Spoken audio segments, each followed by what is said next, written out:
Let's go. We are live. How's it going, Elijah in the chat? 3 people in here. Welcome to the stream. Bills versus the Steelers. Bills are getting the ball first without some key players on both sides of the ball, specifically the offense, though. Spencer Brown, Deion Dawkins, Josh Palmer, Dalton Kincaid. Kick's going to be taken by Ty Johnson. Gets some blocks ahead of him, and he's downed at the 23-yard line. So the Bills' return game continues to be a negative this year. Yeah, Elijah Sabres' big win last night. Hopefully they can continue that pace once Norris gets back. Brandon Cooks, number 18, debuting today for the Bills.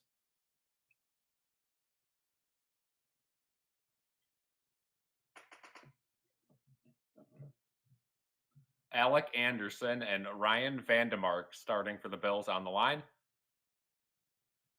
First play of the game is going to be a handoff to Cook. He's got a lot of space down low, and there he goes. 10, 15 yards all the way to the 42-yard line. First down, Bills. Little counter play, fake going up top, cut it down low. Bills had all the receivers down low blocking. So that counter play worked out. A little bit different play calling to start the game. Mike Tomlin not happy on the sidelines. How's it going, Sawyer?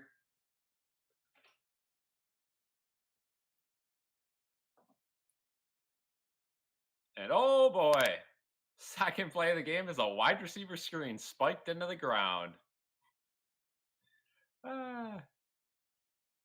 Intended for Khalil Shakir. Make it stop. Stop doing the wide receiver screen.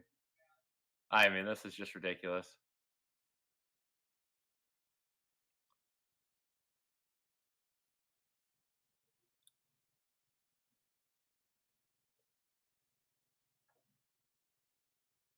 Handoff to Cook on 2nd and 10, only 2 yards up the middle.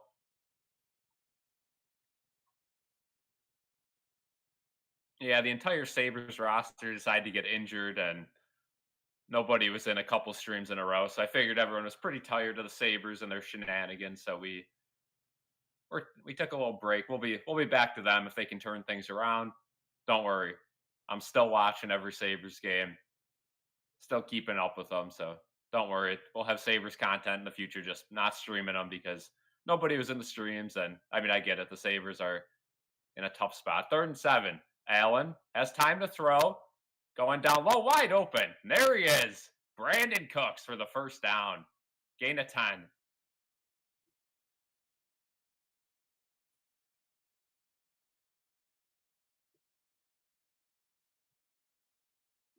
Sawyer, I do not blame you one bit.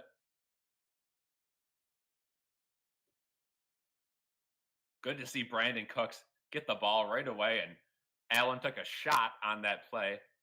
Popped right back up, though. Keep in mind, Josh Allen was on the injury report this week with general soreness. He'll be fine. Going to be a toss play on 1st and 10. TJ Watt on the tackle down low. Gain of maybe 1. TJ Watt and James Cook sharing a laugh together as TJ Watt pulls him up from the ground. The key to this game for the Bills is just controlling the pace of play. You cannot let this offense get in the 3rd and long situations, because if you do that, the Steelers have a top pass rush in the league, and they're going to get home with the backup offensive lineman in. 2nd and 9. Oh, and we got a false start. Alec Anderson. That'll be a 5-yard penalty. Alec Anderson saw TJ Watt coming in and tried to get the head start on him. That's not going to work. Alex Kemp, our referee today.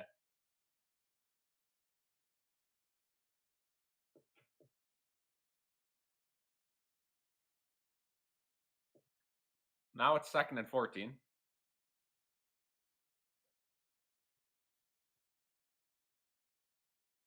Yeah, UB basketball looking good.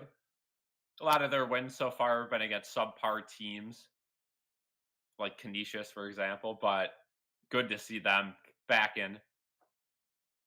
It's going to be a swing route to Cook. Gilliam, the blocker out wide. They get back to the line of scrimmage, the original line of scrimmage, I should say. So 3rd and 10 coming. Wind is a factor in Pittsburgh. It's going to be a windy night. I think all the rain and snow is behind them, so they should be fine. There's a chance of some storms later on towards the end of the game, but I think they will be fine. Here we go, 3rd and 10. Allen making some audibles at the line of scrimmage. Allen quickly gets it to Gabe Davis, and it's picked off.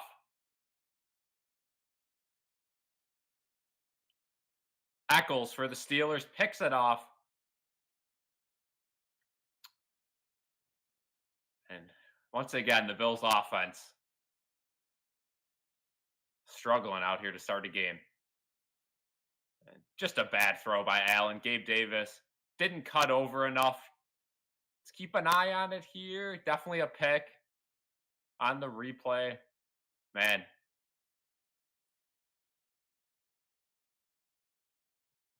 And just nothing downfield, right? Nothing downfield, everything underneath, and the Steelers are ready for it. They're cheating inside, and that led to that interception. So here comes that Steelers offense. DK Metcalf's having himself a year. Aaron Rodgers returns. Oh, boy.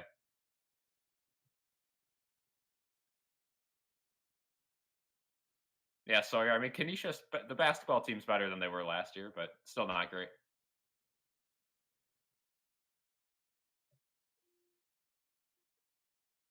Keep in mind, Canisius hockey is one of the major reasons they are a D1 team in school. So tough start for the Bills, though. That's not what you want to see at all.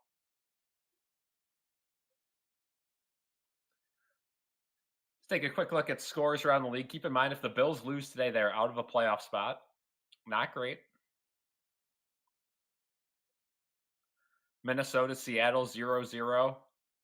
Las Vegas and the Chargers 0-0. Those are the only other 2 games on right now.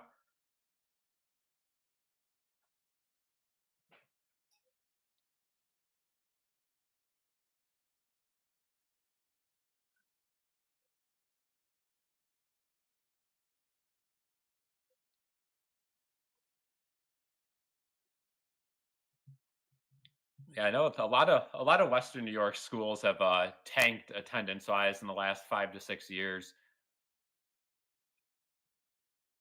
Even UB's seen some decline, so I think it might just be kind of a trend in the online school direction too. A lot of people starting to not move away for college and stay at home, do some online school.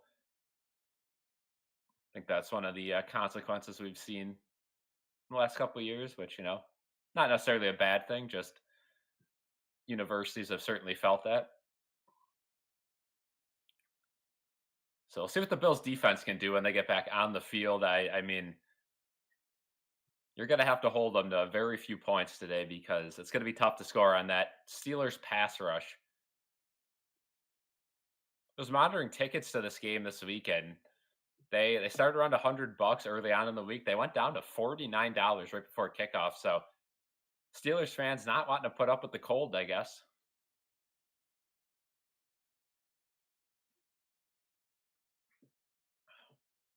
Aaron Rodgers takes the field. We are ready to go.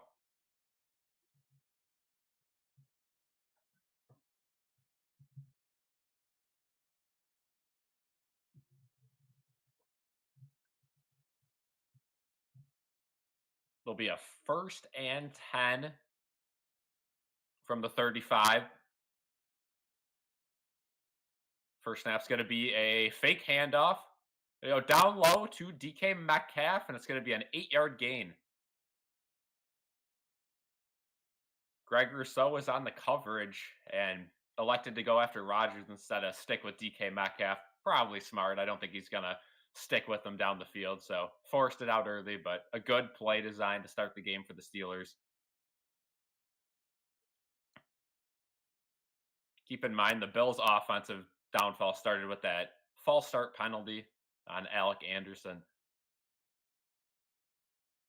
Oh, there's a no, not a false start. Looked like it, but I guess not. So now it's going to be a handoff up the middle, right at the line to gain. I think they're going to call him short. It's going to be 3rd and 1. The distance between the line of scrimmage and the first down line is probably around a foot, though. So this should be an easy conversion for the Steelers. See if the Bills defense can come up big, though. They have a chance for 3 and out. It's going to be tough.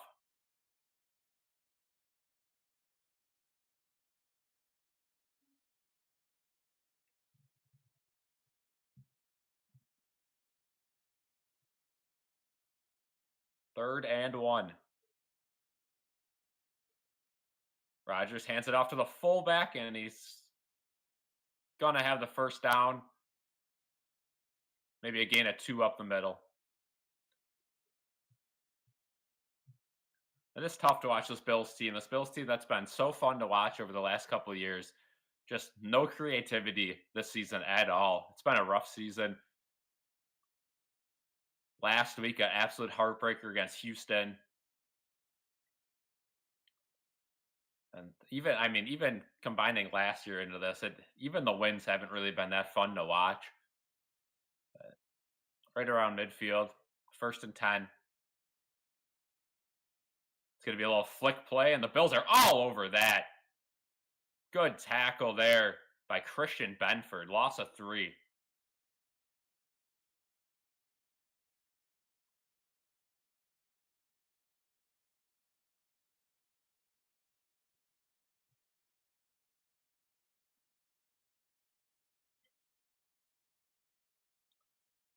Second and 12 now for the Steelers offense.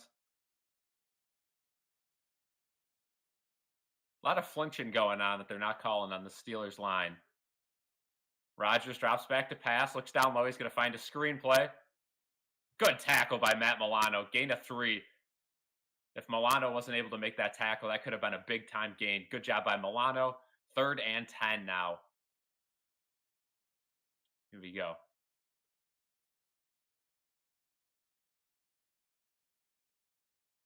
Good read by Milano. Looking at that replay. And head first on the tackle, right at the ball. No penalty. 3rd and 10.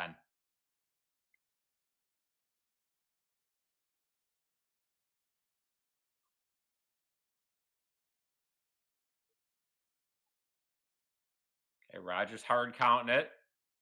Just get the snap off. The Bills trying to get pressure. They don't up top. And good defense downfield by Tre'Davious White. No penalty. 4th and 10. Tre'Davious White all over it.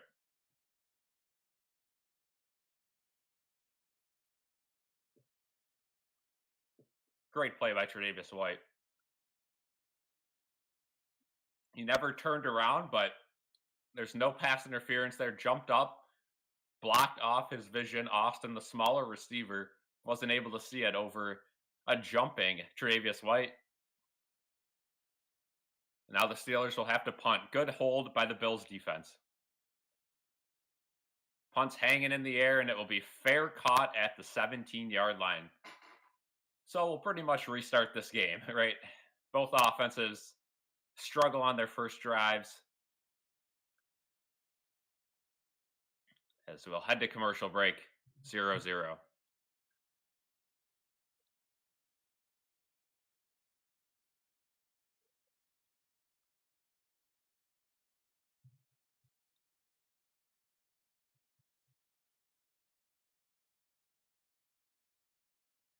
You'd like to see the Bills maybe air it out a little bit more, but the receivers on this team just it's going to be tough. It's going to be tough to really get anything going downfield. So I don't know what the game plan is going to be.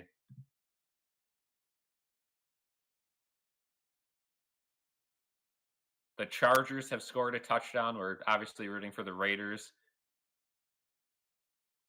The Chargers up first. Can be up 7-0 on a Johnston touchdown.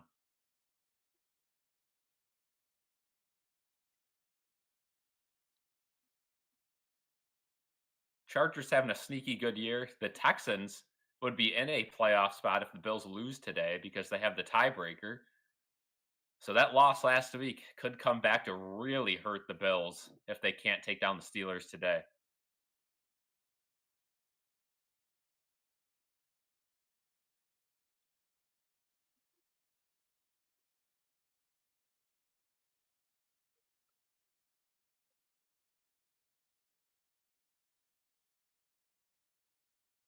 It's going to be a very tough task for this Bills offense to find any success today. Backup linemen, receivers out, starting tight end out. I mean, this offense is bare bones, and Allen's going to have to do it himself, and the Steelers know that, so they're not going to give him space to run it. It's going to be really, really difficult.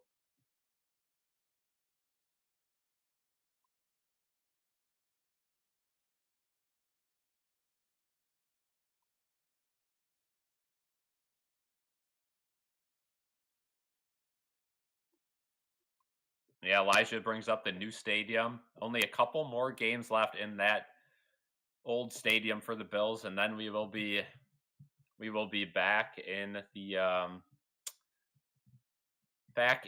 inaugural season mode.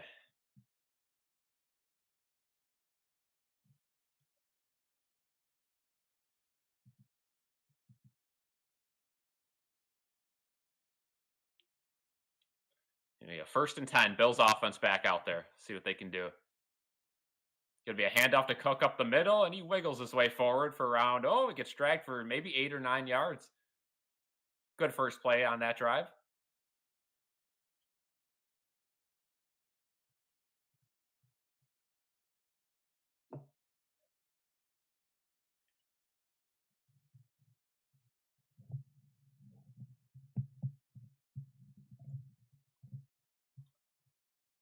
Second and 2 now for the Bills.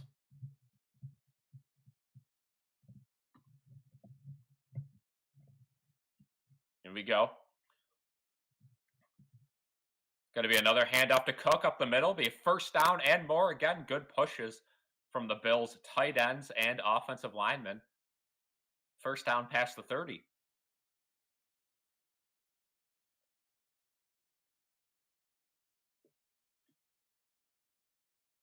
And Cook's going to take himself out of the game. He's taking his helmet off.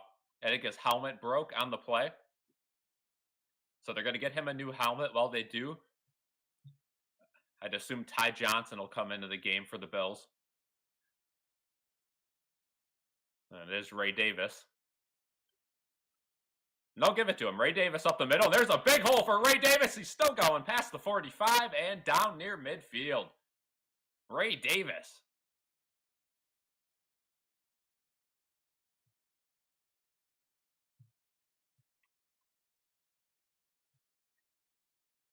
Yeah, Sawyer. We still haven't gotten most of that just because the way YouTube pays it out. So my portion of that is going to be nowhere near that number, but it'll definitely pay for gas. And Ray Davis again, 1st down up the middle. Good job for Ray Davis. But yeah, again, donations are very much appreciated. We'll use it to fund these streams, fun new videos, fun little gadgets we get, fun tickets for vlogs, all that sort of stuff. So all the donations get put right back into the channel for the most part. Whether it's new lights, new microphones, like I said, tickets or on the go microphones, because those things, they're cheap, but they only last a certain amount. Then you got to buy new wireless mics. So another run for Ray Davis, and this one's going to be a loss of 4 or 5. So Bills spamming the same button over and over again, and comes back to bite him on this play. Be 2nd and 12, so they gave him forward progress.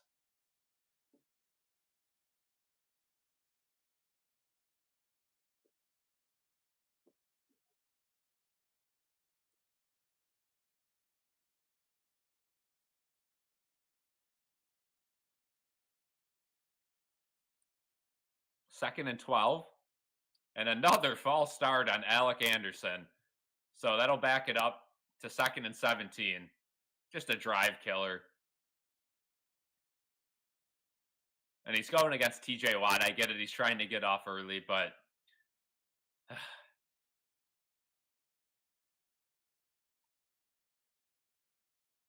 twice now on Alec Anderson. And it might be time to start getting some of the third string linemen a little warmed up on the sidelines. We can't be having these false starts. There's a screen play to Ty Johnson, and he gets back to the original line of scrimmage.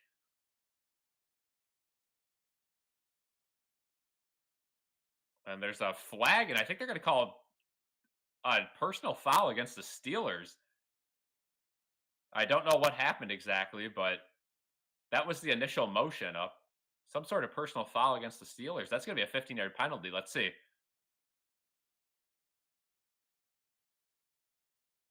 And they call a face mask.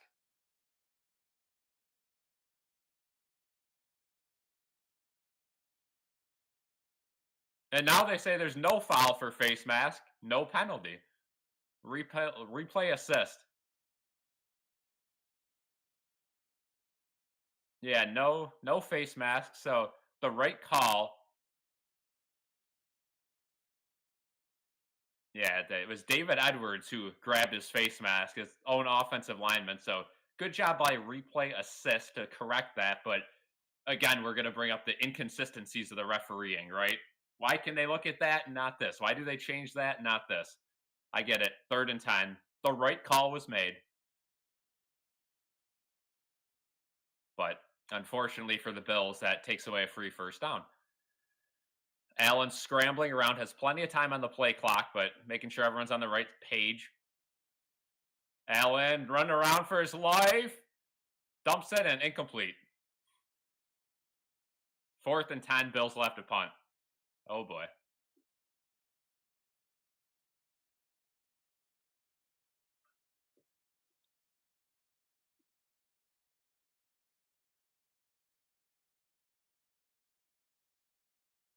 And Allen just has not been able to get away from pass rushes this year. Spending a little bit too long in the pocket. And the offense is going to stay on the field. 4th and 10. Kind of in no man's land. I don't know about this call. They might take the delay game here. And that's what they're going to try to do. Delay a game. Bills will punt it away. As expected. Worth a shot.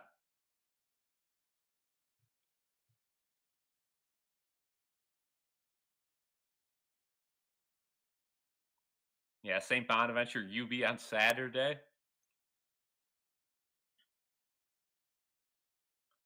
St. Bonaventure playing right now against Florida Atlantic. You got to think maybe this is the year UB gets back in the tournament. So, yeah, that'll be a pretty interesting game. College basketball, you can afford losses, but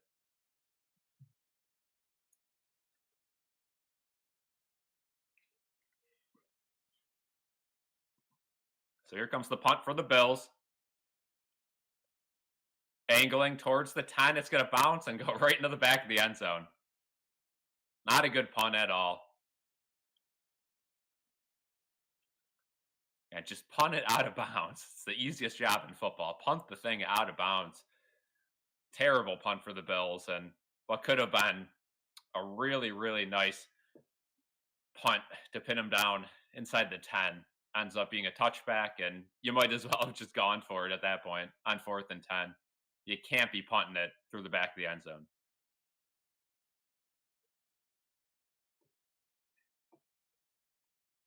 I mean, I don't know. Again, kicking's a tough job, but punting, any random person punting a football, it's going to be tough. But when you practice it all day, every day, you got to be able to put that thing out of bounds.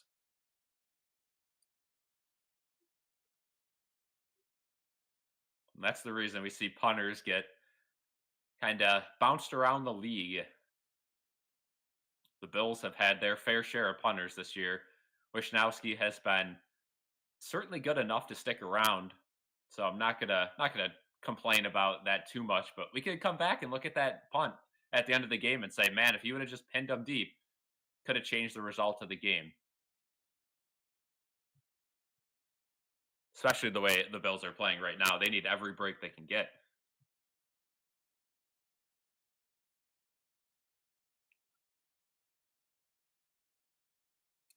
The defense is going to have to come up big again.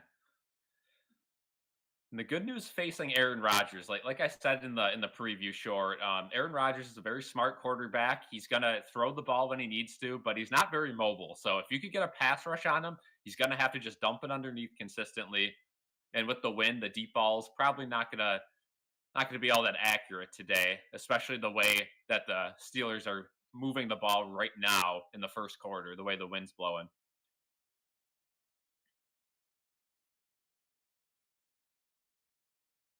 The Seahawks are about to get a field goal on the Vikings, so that game is now 3-0. Chargers still up 7-0 on the Raiders.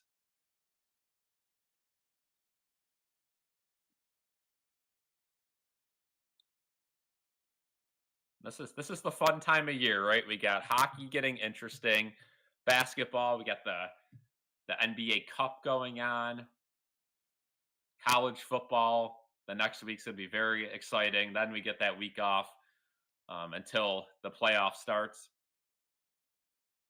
and NFL down the stretch here. So here come the Steelers at the 20.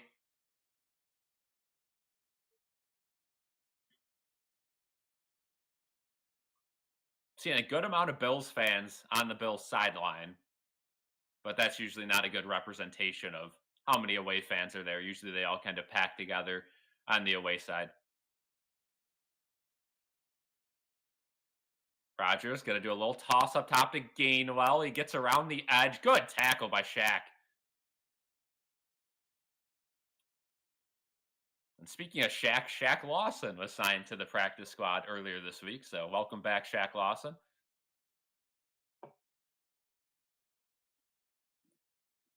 But that's Shaq Thompson, of course, on the tackle. Shaq Lawson will not be playing today. Yeah, Elijah, that was a good game. Found a way to come back and potentially a season saving win. Now they got to go on a winning streak. 2nd and 8. It's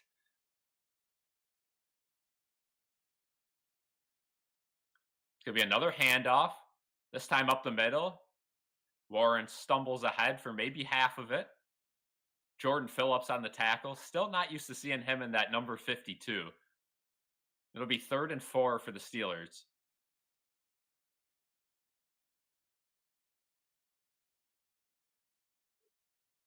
And a good note here, Rodgers has his left hand all taped up with the brace on it because he has broken bones in his left hand.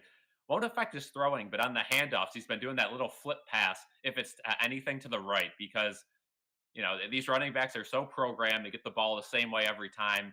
A little bit different with that wrist wrapped up. Here we go, 3rd and 4. Rodgers looks for something downfield. He's got his receiver wide open, but it's incomplete. He overthrew Wilson.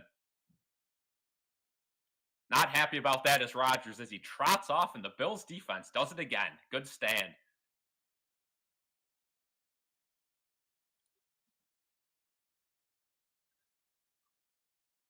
And yeah, Wilson, a little miscommunication there. He was cutting a little bit too far upfield. Rodgers wanted him to trail towards the sidelines. It didn't work out. And here we go. Second punt of the game for the Steelers.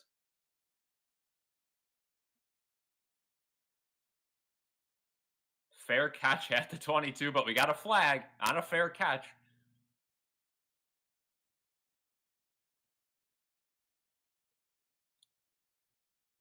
I mean, again, if you're the Bills, you know you don't have anyone that's very good at returning. Fair catch everything and tell everyone never hold again. If you hold your bench. Holding on the Bills. That one's on Sam Franklin Jr. And we'll head to commercial. And that'll back him up. You just can't do that. The Bills know they have zero advantage in the special teams game on returning. So I don't know why they don't just tell Shakir fair catch it every time, and everyone else you don't even got to block because he's just going to fair catch it. Do not even think about holding or blocking in the back. Kickoffs are another thing, but when's the last time the Bills have had a good punt return? Right, that just doesn't happen. Shakir's back there because he has good hands and he's not going to fumble it. At least, hopefully not. That's the only reason he's back there. It's similar to when the Bills had Micah Hyde back there, right? He's not back there to take it to the end zone every time. He's back there to catch the ball and get possession. No reason this team should have these special team blunders. But it just seems every other punt return is a hold or a block in the back. And this has been a trend the last 5 years. When you have a very good offense, we haven't really noticed it, right? It is what it is. We get that yardage back in 2 plays. This year, it's really noticeable, and it's starting to nip the Bills in the butt. So they really got to put an end to these very dumb penalties, and that's a fair catch, right? There's no reason to hold. If he returned it, it was a big return, and he held. Okay, I get it. You had to hold to get him the space.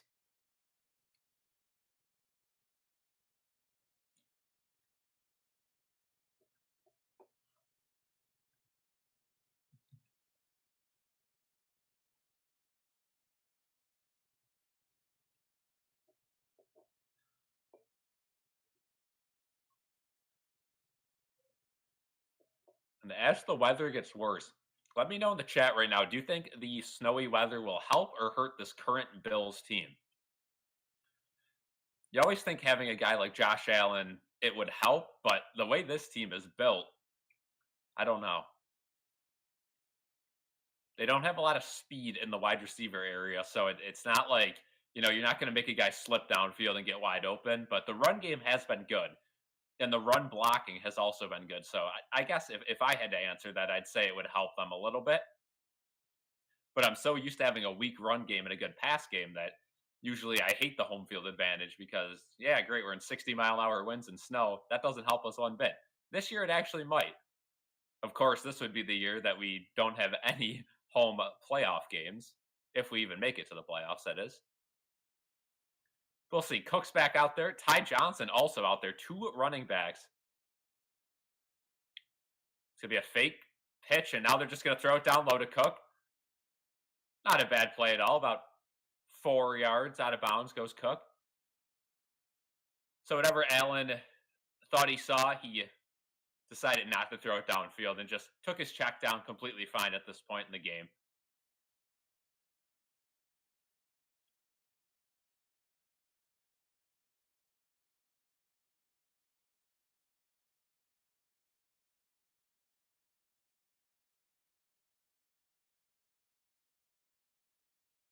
Sabeskis, how's it going? Yeah, and that new stadium's supposed to block out some of the wind too. Here comes a pitch to James Cook, and TJ Watt missed him on the dive, but Harrison was all over him, and so was Cameron Hayward. So only a 1 yard gain, 3rd and 4 upcoming. Buffalo should get an NBA team. I would enjoy that. I don't think there's necessarily the market for it, especially with how bad the Sabres have been. I think a lot of people are kind of just Bills only in Buffalo. Yeah, safe skis. Yeah, exactly. Maybe in like 20, 30 years, if Buffalo starts getting some more like factories and starts going up in population, like a lot of people are projecting.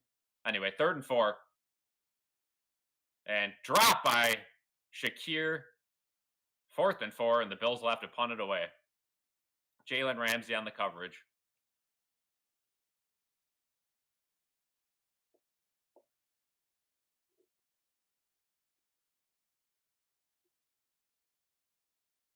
I don't think it was Ramsey, but either way, good coverage, and Shakir dropped the ball. Allen just looks so uncomfortable this year throwing the ball anywhere. Right, he's back to rookie Allen, where he's just zinging it. Anyway, Wishnowski punts it down to the 30, and the return's going to go all the way to the 42. Austin on the return, and 6 seconds left to go in the first. We'll have one play before we head back to commercial break. And again, the Bills' terrible field position because of that holding penalty killed the drive before it even started. The Bills are not set up to have long drives today with the depleted offense they have due to the injuries.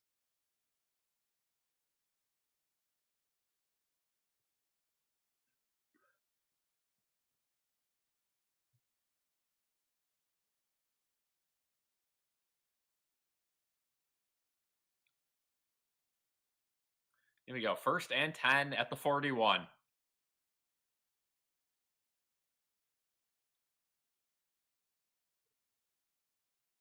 It's going to be play action. Rodgers in trouble. Throws it incomplete. Just throws it away, and there's 1 second left, so we'll have another play. Jonnu Smith was in the area, so no intentional grounding, but good job by the Bills. Good coverage on that play. 2nd and 10.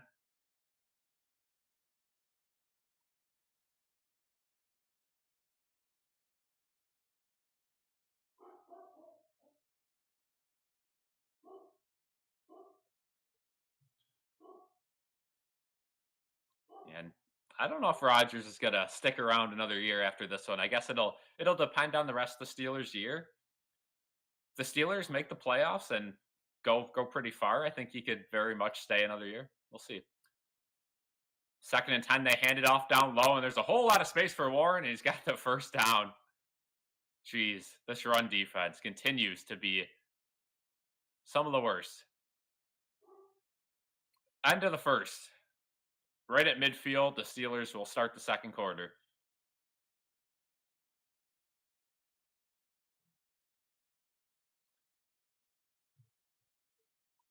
So as we had a commercial here, couple things I've noticed so far on the defensive side of the ball. The run defense has been good up until that play, but that looked like much of the same, right? The Bills defense just gets too spread out on the runs, and by the time they get to whatever running back they're playing this week, Warren was able to kind of just wait it out and find the hole. Nobody engaging right away.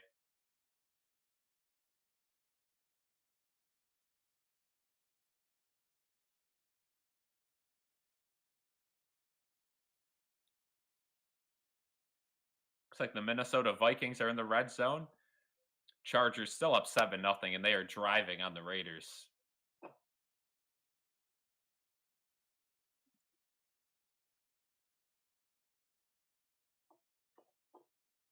What a weird year for the NFL.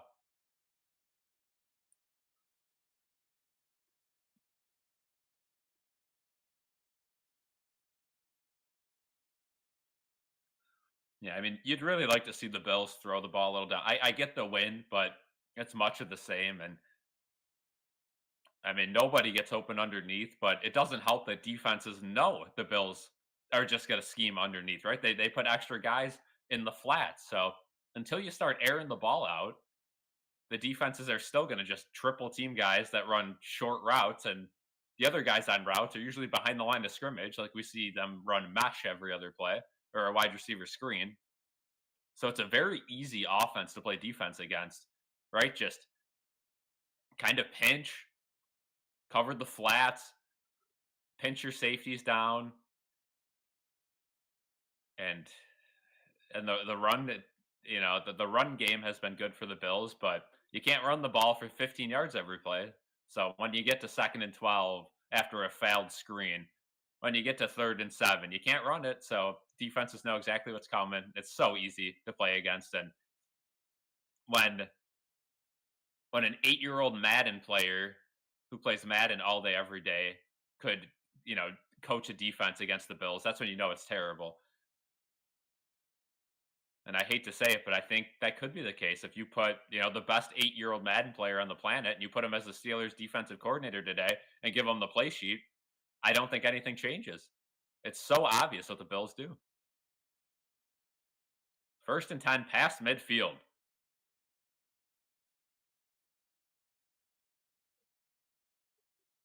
Rodgers takes it. He's going to throw.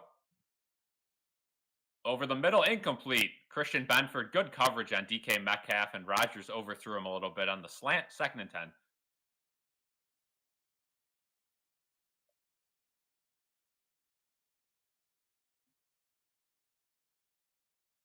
Yeah, 8-0 game in Cleveland. Whew. Two of the worst teams in the league at that point, too. I've seen the highlights of that one.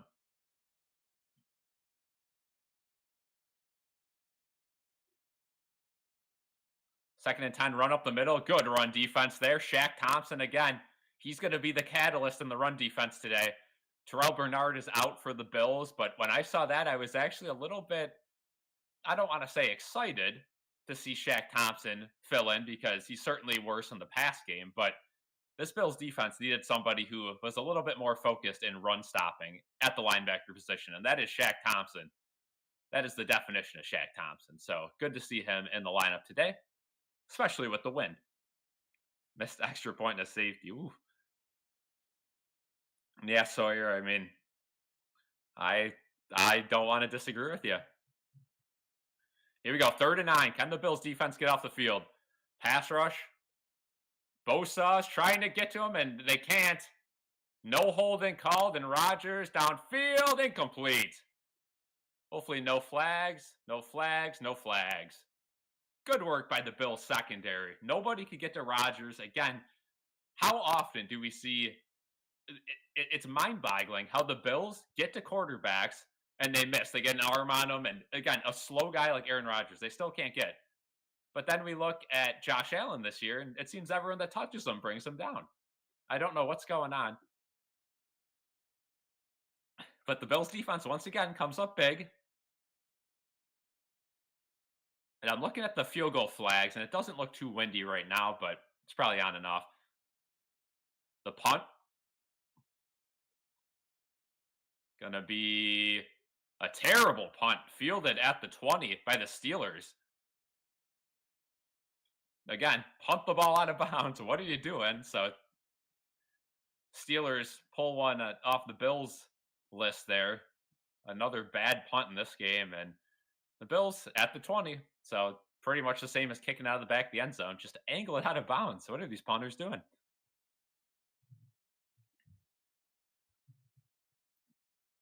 See what the Bills can do at, and if you're the Steelers defense, you just got to keep doing the same thing. Pinch, watch the run, watch anything underneath, and you should be fine because the Bills are just not going to air it out. And if they do, who's going to beat you with their speed? Right? Is Keon Coleman going to burn you if you pinch a little bit? Probably not. The Bills are in a very tough situation, and they put themselves in this situation with this depth chart. Lack of receivers, especially with no Kincaid and Palmer today. And I know Elijah Moore was a disappointment this year, but I don't understand cutting Elijah Moore and then putting Curtis Samuel on IR. You can't tell me Elijah Moore would not be an upgrade today over, just having a shortage at receiver. I don't understand it.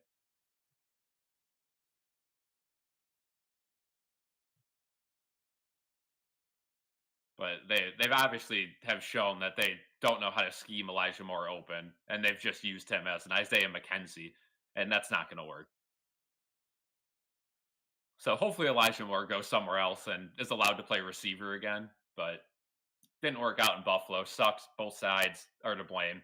Elijah Moore completely failed at the role he was given to, so I'm not letting him off the hook. I mean, he played horrible. Couldn't get open on the routes they gave him and didn't have too much success on the jet sweeps. But at the same time, you can't fault him for not getting open in this offense because nobody seems to have success in this offense. And I don't know. After the season, it'll be very interesting, especially depending on how the season ends. If the Bills end up missing the playoffs, we are going to hear some things get leaked that I think are going to surprise a lot of people, but we'll see.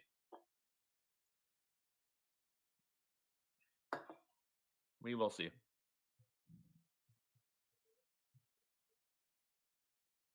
Yeah, Don.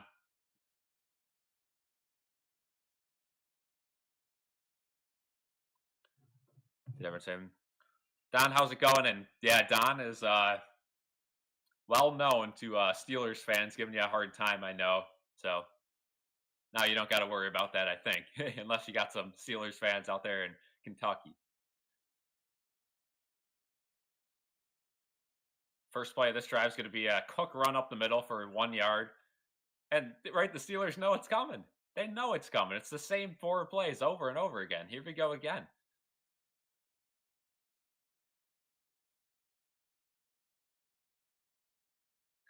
St. Bonaventure FSU commentator talking about Western New York. Western New York's one of those places where, unless you've been there, you don't really know. But it seems everyone who's been here enjoys it.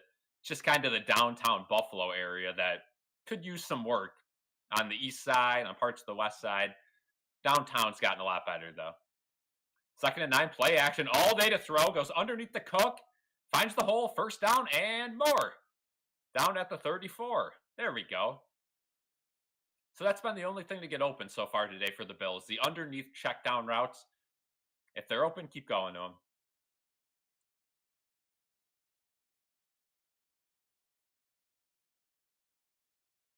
Every year, 7 100 level Sabres tickets. Whew.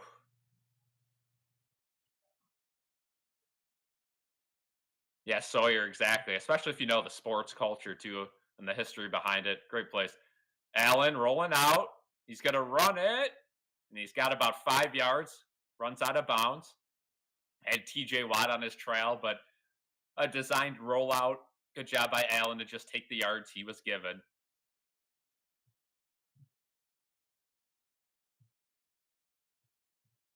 Get Don on for halftime.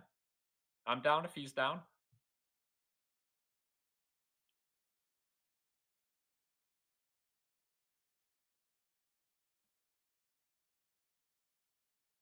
And when we have if I have a stream on StreamYard or something else, it is easier to get other people in here, though. Cameron Hayward with a good stop on 2nd down. They just try to run up the middle again. 3rd and 2.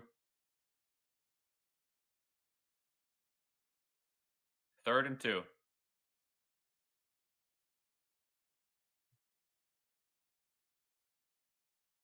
Massive 3rd down for the Bills. What did they do here? Do they try to run it up the middle again? Do they try a wide receiver screen? It's going to be a run up the middle to Ty Johnson. He pushes himself forward for the first down.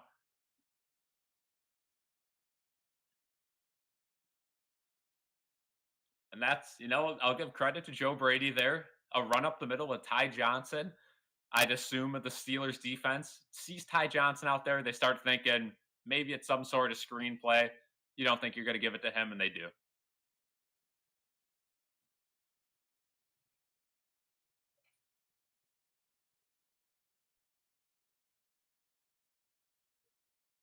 First and 10.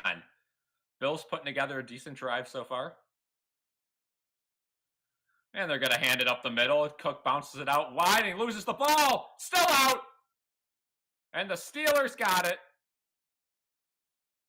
The Steelers got it right at the 40.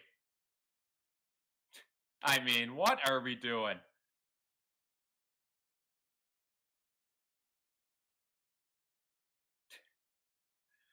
James Cook fumbles the ball, trying to do too much to the outside because the gap wasn't there.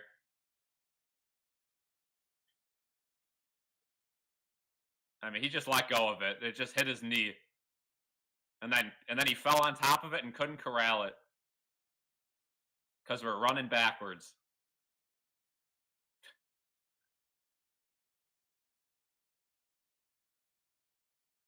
What is he doing?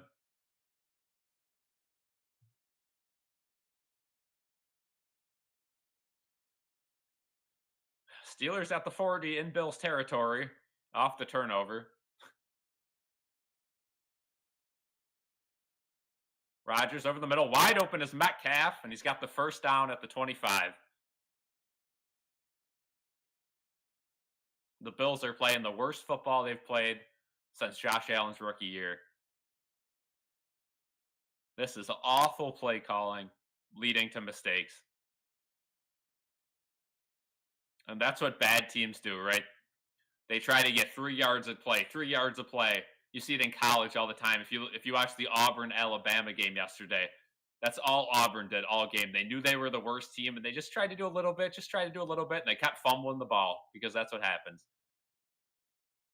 Faked it. Rodgers throws it to the middle of the field, incomplete. Good job by Tre'Davious White in the coverage. 2nd and 10.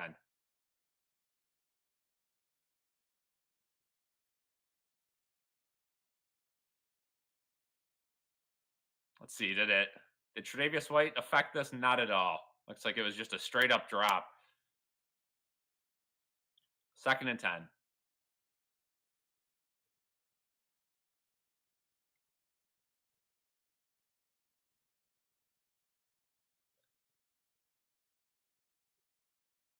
2nd and 10 from the 25. Fryermuth in motion. It's going to be a throw. Rodgers out wide to Gainwell. What a catch, one-handed, and Gainwell's got the first down and more all the way to the 7-yard line. What a catch. One-handed. It was a bad throw by Rodgers, but he saved him.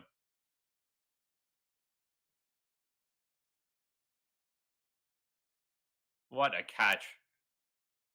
And the glove certainly helped there.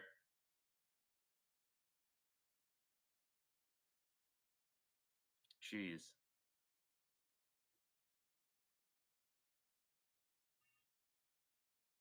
First and goal for the Steelers.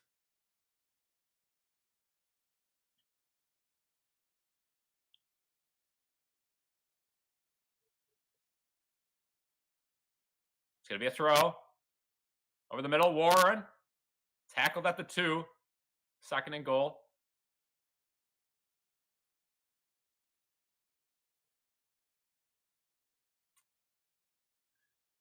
Yeah, another offense that has creative play calls, play actions, screen plays up the middle. And then you watch the Bills. Halfback dive. Halfback dive. Wide receiver screen. Halfback dive. Inside zone. Wide receiver screen. Inside zone. Halfback dive. 2nd and goal from the 2.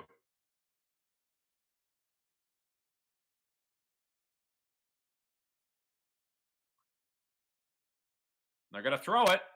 Rodgers goes down, spikes it into the ground, incomplete. 3rd and goal now from the 2. Good coverage by the Bills.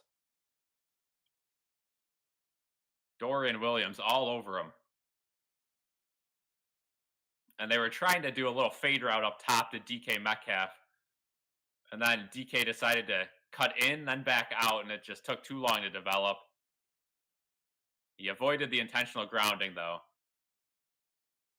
And 3rd and goal, can the Bills defense stop him?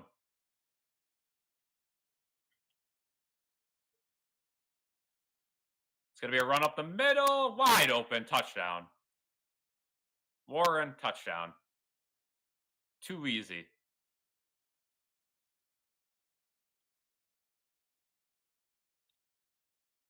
And the Steelers strike first.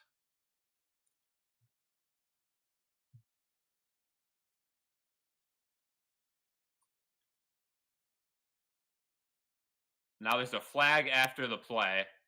Might be unsportsmanlike conduct on the celebration.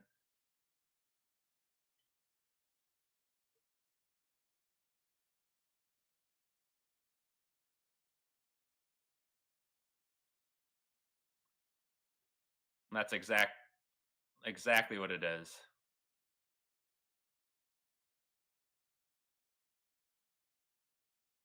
And they're gonna enforce it on the extra points. It'll be 15 yards longer. And if you're the Bills again, you got to know they're just going to run it up the middle on 3rd and goal after trying to do too much. Man.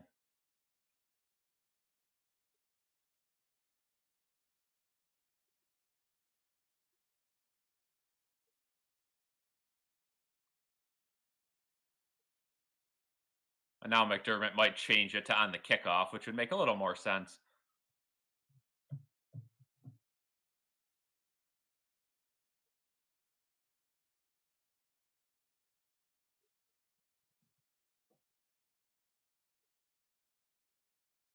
And they are going to take the penalty on the kickoff. Makes sense.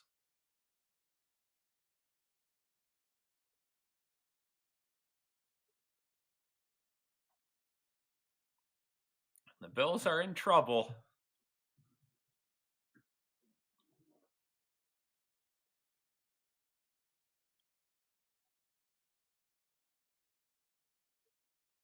Extra point up and good. 7-0.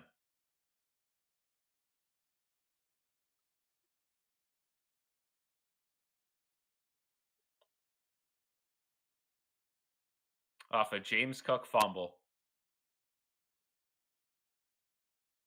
who seems to carry the ball on every play because that's the only play Joe Brady has on his playbook.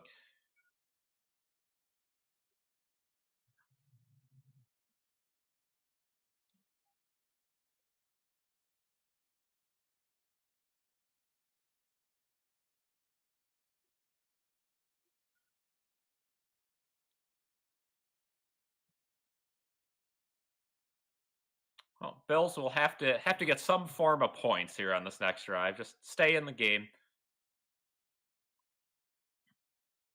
But that's a mistake that you just can't do. You can't fumble the ball. A deep interception's fine, but a fumble in your own territory, that's not. Two turnovers so far for the Bills. Keep in mind the Steelers have the worst pass defense. Asante Samuel is playing today, but the worst pass defense in the league and a really good running defense, a really good pass rush. You'd like to see, them come into this game with a little bit of creativity downfield, and they just fail to do that each and every week. And that's what happens when you have an offensive coordinator that treats your MVP quarterback like he's Bryce Young or like he's Kirk Cousins. Just stand in the pocket and take what they give you. Stand in the pocket and just get it out of your hands because why would we want the MVP with the ball in his hands? Why would we want that?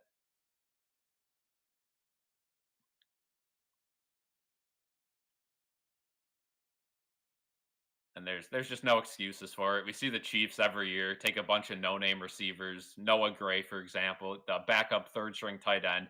They can scheme him wide open.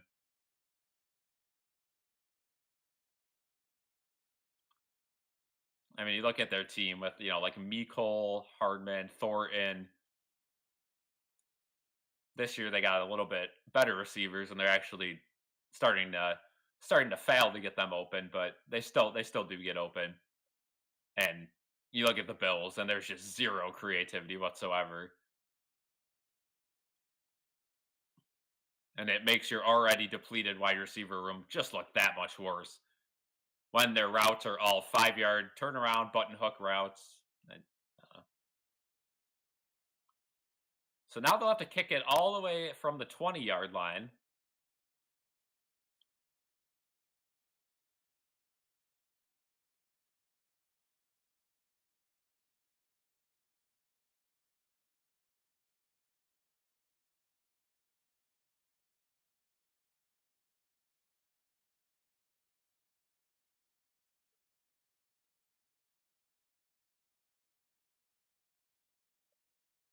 And the Bills still only get it to the 30.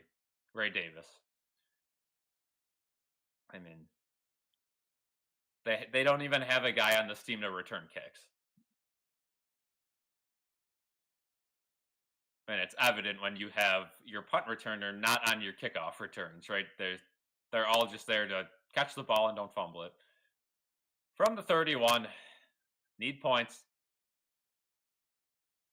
Shavers in motion. Hand off to Cook up the middle, and there he goes, still on his feet to the 45-yard line. A good run by Cook. Steelers were a little spoofed by that. They thought maybe they would kind of punish Cook a little bit by throwing the ball, but they continue to run it up the middle, and a good block by Tyrell Shavers. Double team block. One of them being TJ Watt. Good job, Shavers.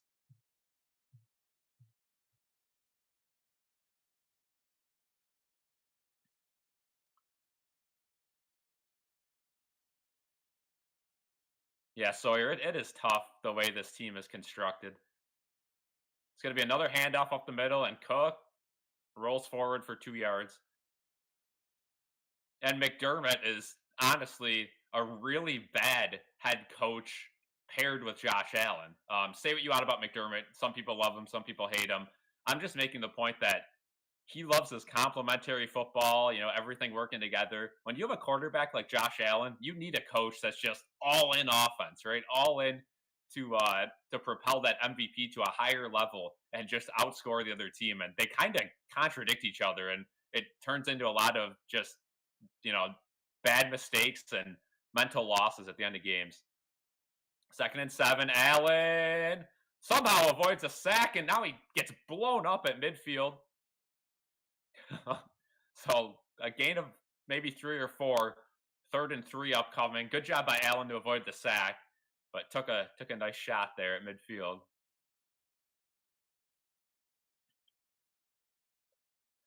Luckily, it doesn't look like it was too devastating of a hit, just kind of a visually unappealing hit if you're a Bills fan, but he looks like he's fine. 3rd and 3, right around midfield. Ty Johnson in motion. Now he comes back next to Allen. Play clock at 2. They get it off, and it's a read option. Allen up the middle. First down. 4-yard gain.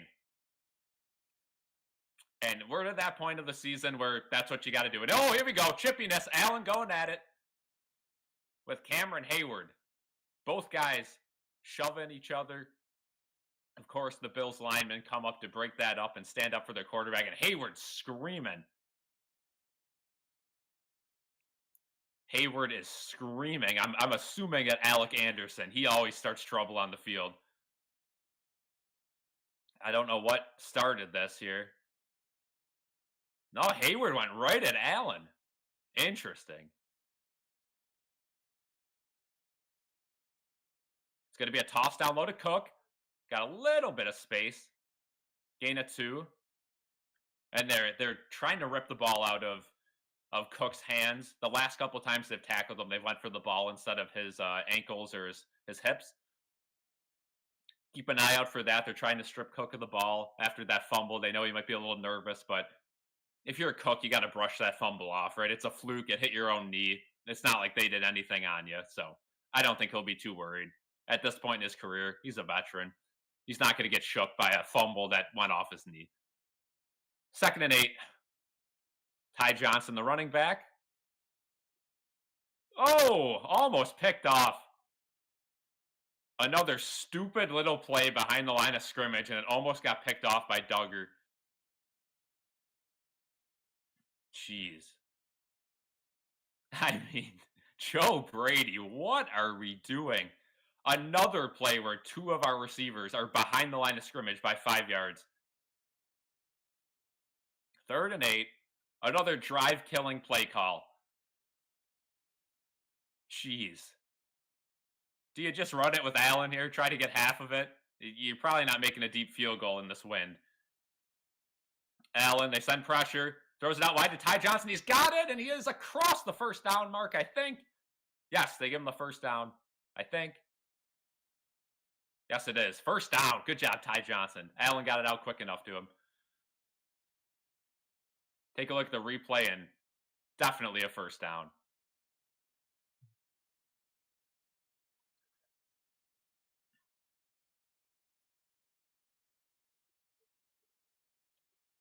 First and 10 Bills.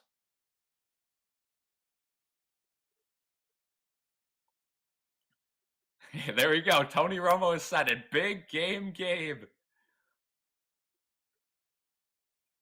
Bills just get the snap off. Of course, it's a handoff up the middle, because why wouldn't it be? And Cook's got space. Cuts to the outside, doesn't get it. Gain of 6. Good job by Cook.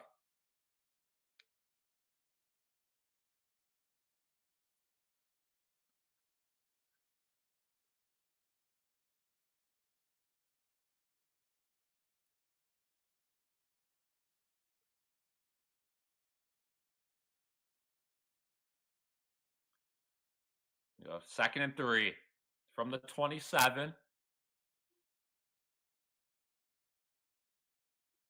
Allen fakes the handoff. He's rushed. He's got space now. Runs it to the outside. He's still going. Oh, and he slides and he gets crushed after the play. Patrick Queen crushes him. No flag? He pops right up. How is there no flag on that play? Unbelievable.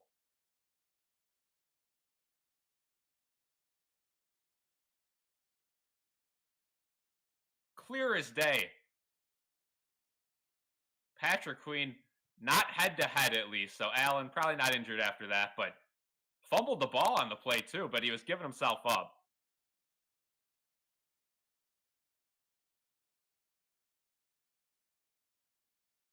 And Gene's on here saying that for sure should have been a penalty. How is that not a penalty? Unbelievable.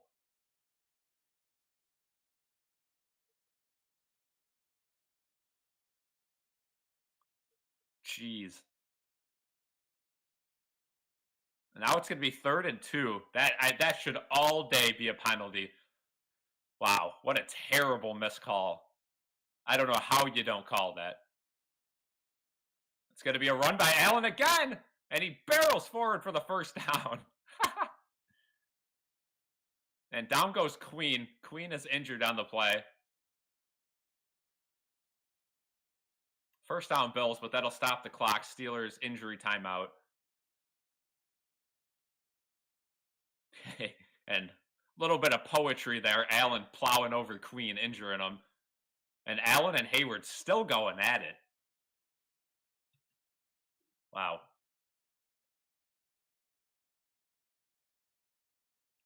Cam Hayward, a guy who was almost booed out of Pittsburgh this year. They had a contract dispute. The city turned on him.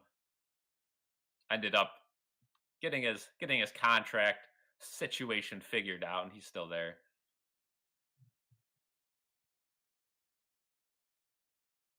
And we'll head to commercial because Patrick Queen is injured.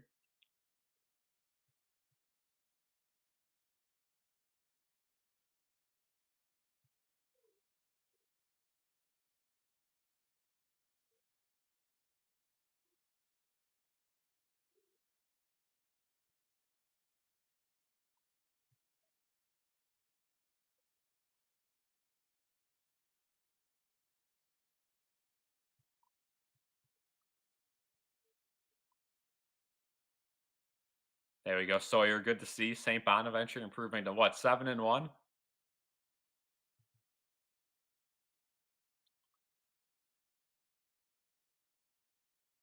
Yeah, 7-1 on the year. And the Raiders have tied up the Chargers. That's very good for the Bills. Tomorrow, only Buffalo region game we have is the Sabres taking on the Jets. A must-win game for the Sabres, I must say. Looks like the Jets are going to be starting their backup goalie, I believe. So that'll be nice. Who knows if that's true, though.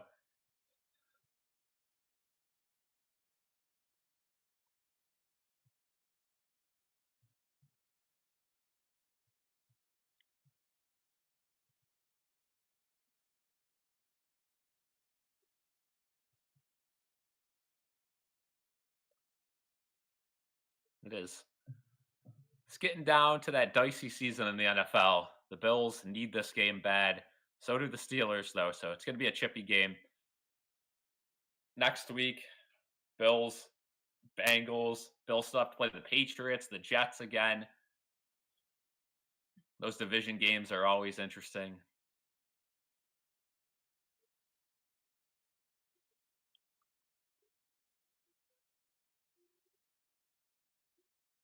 And I mean, the Bills could really use a game against like the Titans or something at this point in the season, something to get the mojo going again. But they got some tough tasks ahead of them. The Browns are on the schedule, but the way the Browns defense looks, I don't know. Patrick Queen at the injury tent, hobbling, maybe a ankle injury or something. 1st and 10. The play clock's actually gonna run, so that'll bring us to the 2-minute warning. So we come back for nothing. We'll go back to commercial. Yeah, smart by the Bills. They probably want to milk this clock because the Steelers will get the ball after half. So the Bills trying to get some points here, and then they'll have to hold the Steelers to nothing, and then they'll be in the game. But to the 2-minute warning we go. So and here comes our Ram fight song commercial that they have played every single commercial break. It seems, no matter what you're watching. I know everyone is a big fan of this commercial.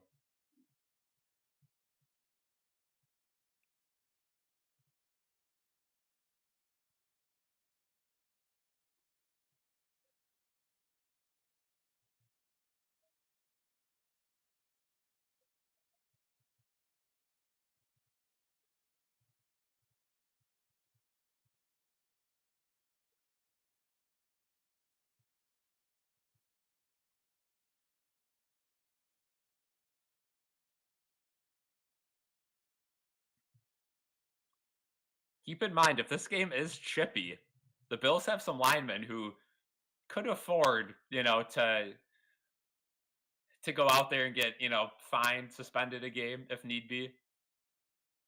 If Alec Anderson goes out there and starts throwing hands, I think the fans would pay his fine. I don't think he would have to worry about that. So something to think about as we go later into this game. Same thing for Ryan Vandemark, but Ryan Vandemark's kind of the go-to guy if somebody gets injured. Then Alec Anderson would be the next guy up,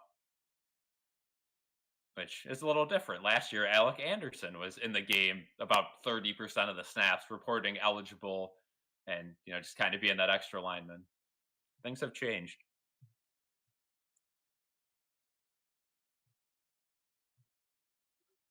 Yeah, definitely one of the most annoying commercials.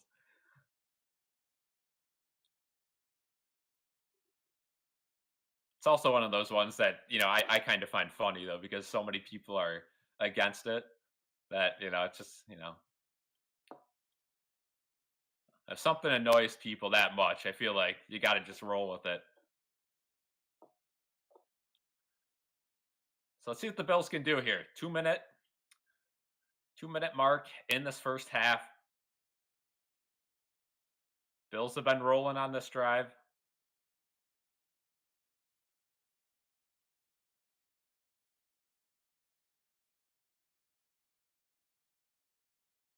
At the 25.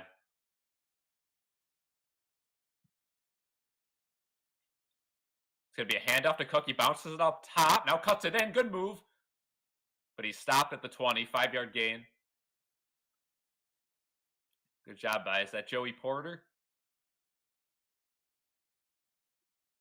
Yep, Joey Porter Jr., a very nice tackle after Cook beat him on an inside cut. He was able to wrap him up. Somebody called the timeout. I'd assume the Steelers. So we'll go back to commercial, sponsored by Burger King. The commercial is the Ram Truck Fight Song with, I think, Terry Crews is his name. A lot of people are very vocal about being against that commercial.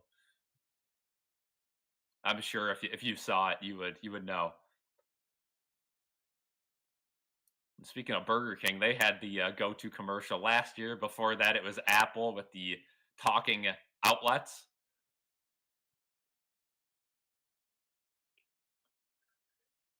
So it was indeed a timeout for the Steelers, leaving them with 1:51 to go.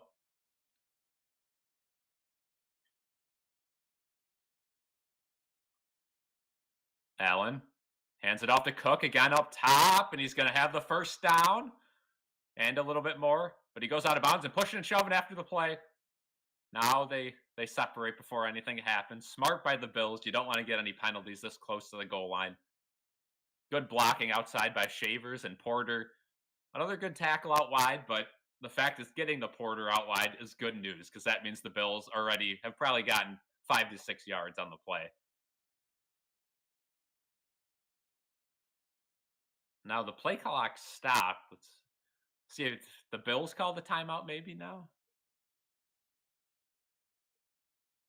Under review.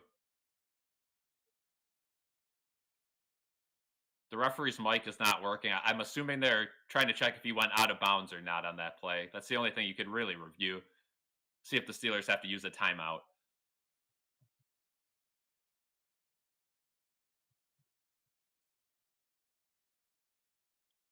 Okay, so they say he was down in bounds, so the Steelers will take their second timeout.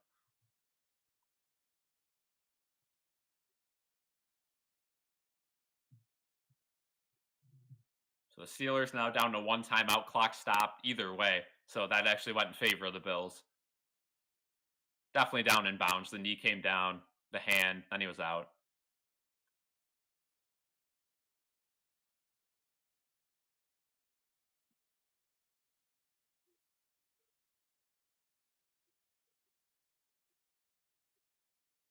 Patrick Queen, a hip injury, questionable for the remainder of the game. That'd be a tough loss for the Steelers. First and 10 from the 12.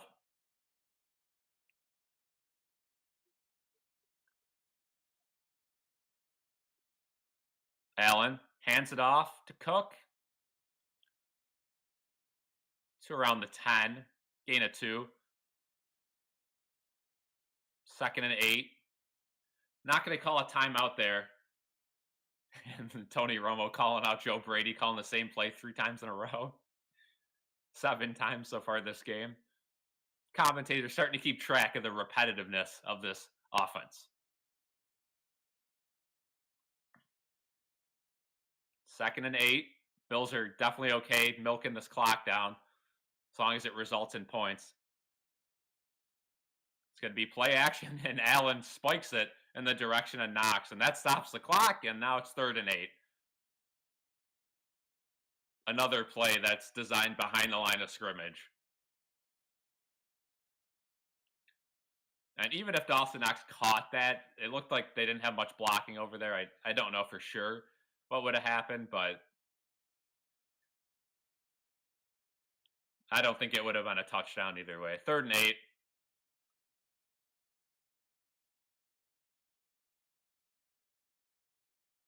Do you just run it? Do you take your field goal? Probably not. They're going to throw to the middle of the field. Gabe Davis puts his helmet down. He's short of the line to gain. And now it's decision time. Pittsburgh calls their last time out. It's, a Steelers player is down, injured. So the Bills will have time to think about this. Yeah, Reginald, hard-hitting game for sure. Chippy game.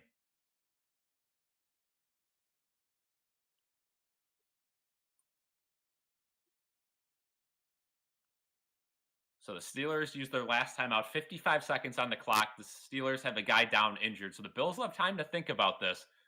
Do you dare go for it? 4th and 4 at the goal line. Tough decision.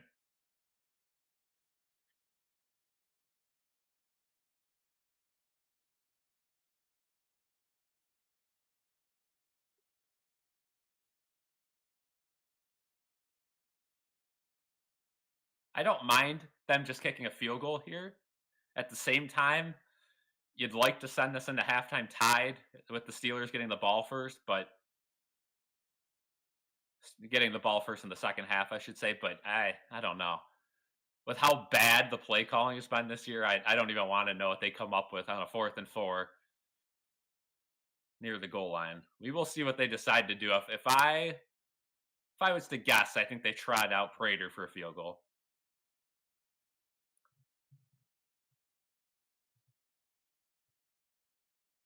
But I don't know how close this team's going to get to the end zone the rest of the game. So maybe they decide to go for it just based on how inefficient their offense has been this game.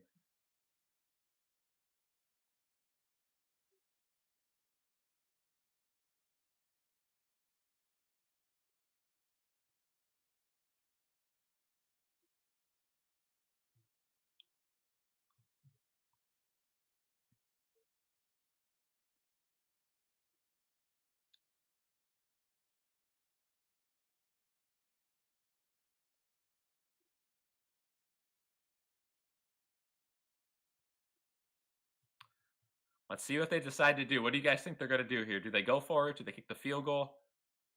Man, I don't know. It's going to be a decision that could decide the game. And knowing the Bills, if they go for it, they probably won't get it. If they kick the field goal, we'll be saying, "Oh, we lost by 4. It would have been nice to go for it." I don't know.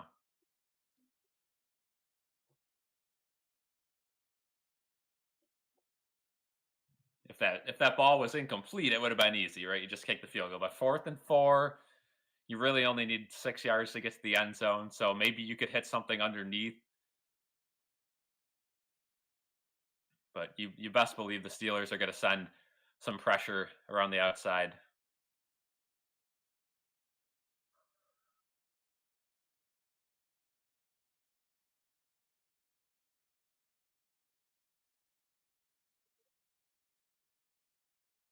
Fourth and 3, they've changed it to. And that was Pierre who was injured. Judging by the crowd, they're going for it, and they are. The Bills still have 3 timeouts. They could use one if they don't like the look. And that's what they're trying to do. I think they're just trying to draw them off sides. And they could call a timeout. And they're trying to draw him offside. It's not going to work. And the Bills, let's see, did they take the penalty? They called the timeout. So let's see. Are they going to try to go for it still? Or no? The fact they called the timeout and not the penalty makes me think they might still go for it. Just trying to see the look of the defense. And with all three timeouts, I guess that's kind of a freebie there. You might as well. You're probably not going to need the timeouts the rest of the half, right?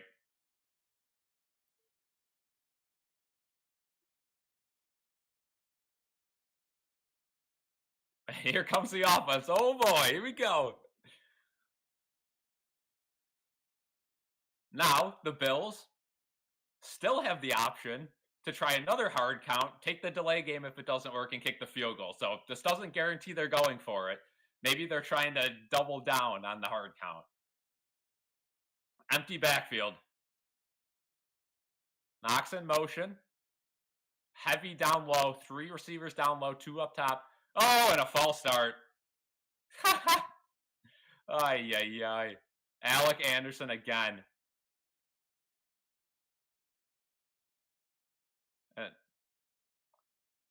They called it on Connor McGovern. Ay, ay, ay. And that might be a blessing in disguise. Let's take our points, right? And both guys on the right side went, so definitely a miscommunication. Joe Brady not happy, so they were going to go for it.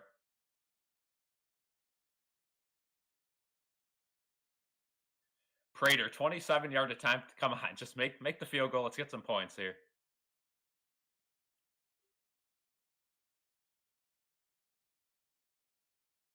Snap, hold, kick, up, and good. Okay. 52 seconds left. If you could hold them, we'll take it. 7-3. Ugly half. Let's see if the Bills defense can hold them. You can't allow the Steelers to go down and get points. Can't do it.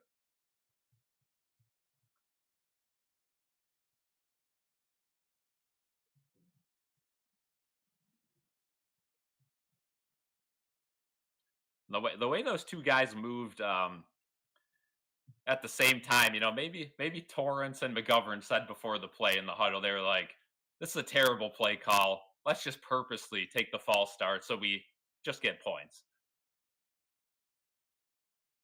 And for that, I say thank you, McGovern, because I don't think any of us thought that was going to be a touchdown, because Joe Brady probably was going to scheme a play where Allen turns around and throws the ball 20 yards behind him, and then they all block and try to get in.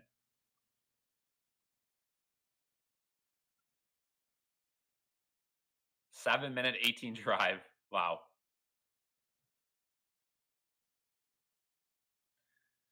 All right, come on, defense.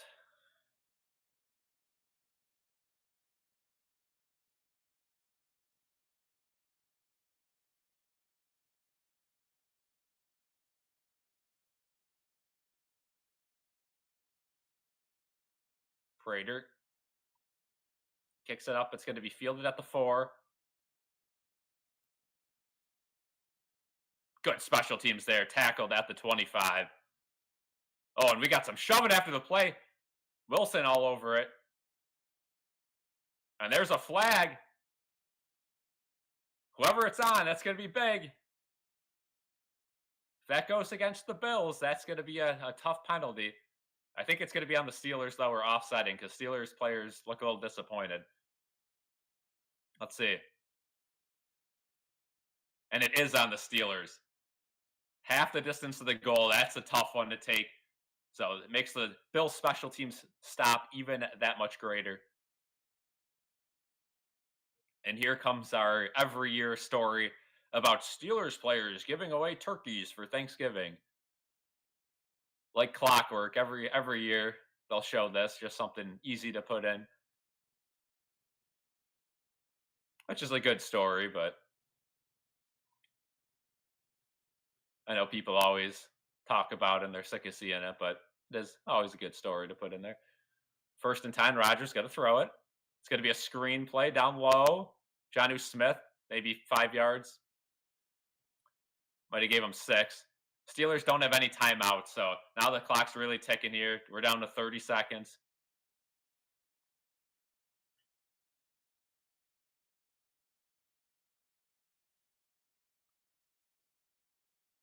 We're down to 20 seconds now. Rodgers, they're just going to hand it off up the middle, and Gainwell up to the 30.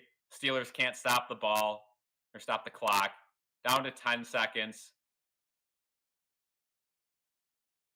Down to 5 seconds, and they're going to walk off the field. 7-3. Steelers will start with the ball at halftime.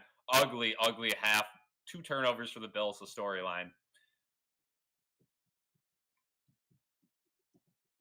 And I will see you guys for the second half. Thank you guys for joining so far. Be sure to leave a like right now if you guys haven't yet. I'll see you guys for the second half.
All right.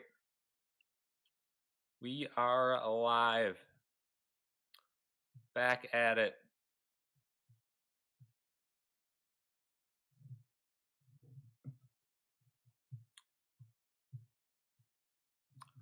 See what happens in the second half.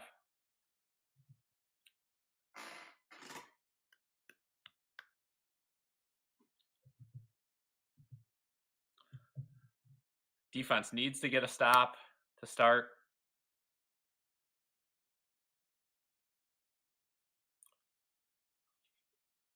Steelers will get the ball to start the second half here.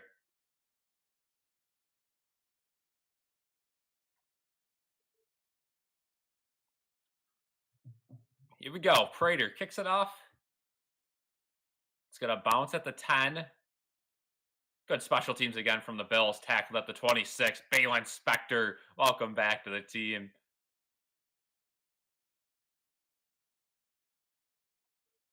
And now we'll hear our interview with Mike Tomlin from Tracy Wolfson.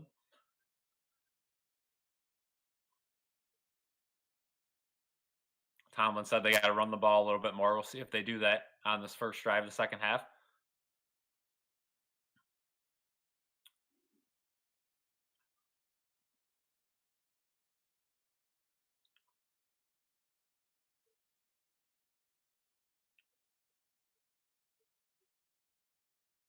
First and 10 from the 26. Going to be a handoff. Oh, no. It's going to be a throw. Faked me out. Bosa all over fumble. Ball's out. Scooped up by Benford. There he goes. Touchdown. Christian Benford, and Rodgers is down and holding that hand. Joey Bosa gets home, and what a game changer. Rodgers, I think he's bleeding maybe on the top of his nose. That was a hard hit. Ball came out the second he was touched. Holy moly. Bosa's getting held the whole time, too. No penalty. Certainly a fumble there. That'll stand. And the Bills have the lead. Season-saving play? Maybe. Wow. First play of the second half. And yep, Rodgers cut on his nose. So I don't think he's going to be injured and out of the game. Prater, extra point to make it a 3-point game. Snap, hold, kick, up, and good.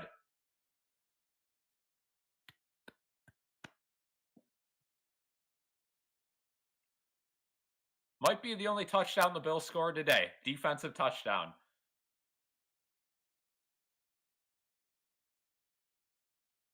And the conditions, again, we had this discussion in the first half.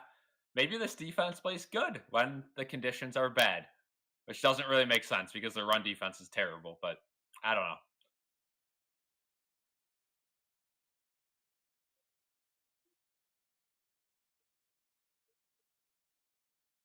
Taking a look at the hit on Rodgers again, and yeah, he couldn't really use that left hand to stop his fall, so he ended up crushing his right hand in the process.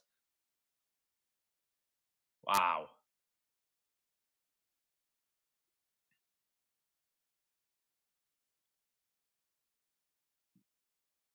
Wow, wow, wow. So here we go again. Bills up 10-7. Just 16 seconds into the second half. Let's kick that ball off again. Let's see if the special teams can have another good tackle. Prater, kick up. This one a little bit farther. Fielded at the 1. And, oh, it's going to be a better return by Gainwell out of bounds at the 36. But there's a flag. You got to assume that's some sort of hold or block in the back. Oh.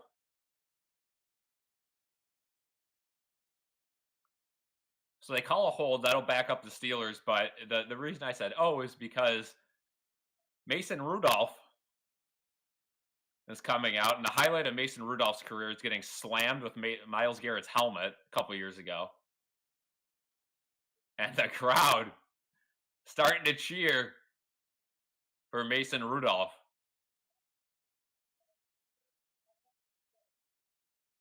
And Mason Rudolph has looked pretty good with the Steelers this season.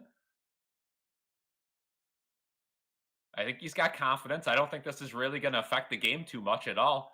Some Steelers fans might be excited to see Mason Rudolph take over at full health. All right, 1st and 10. That backed him all the way up to the 18-yard line.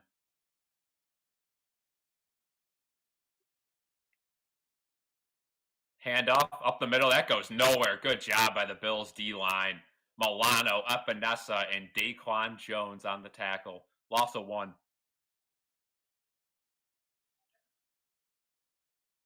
2nd and 11.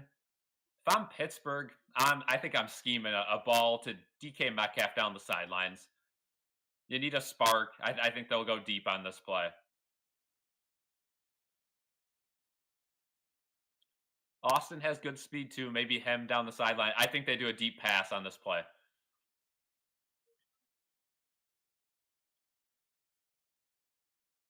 Yep, they're going to throw it.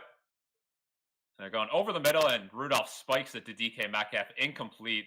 Oh, Epinesa, what are we doing? And there's the flag.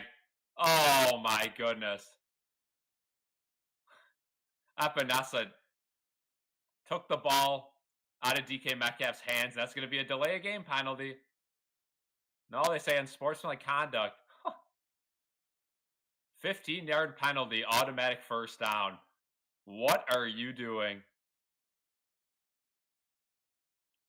Oh my goodness. What are you doing?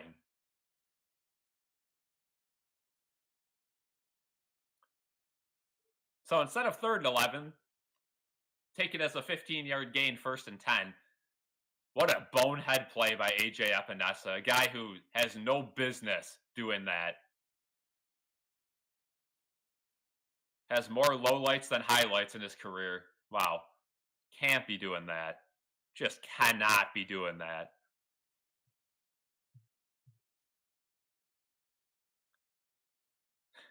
What? All right, 1st and 10. Handoff up top. Good job by Shaq Thompson again on the run defense. Only a gain of 3. Looked like it could have been a big gain, but this is the difference. Shaq Thompson versus Terrell Bernard. Against a running team, Shaq Thompson can clog the middle. He can make that first impact mean that much more. Well, Terrell Bernard might get a hand, but he's not going to stop the running back. Shaq Thompson can just stop him in his tracks.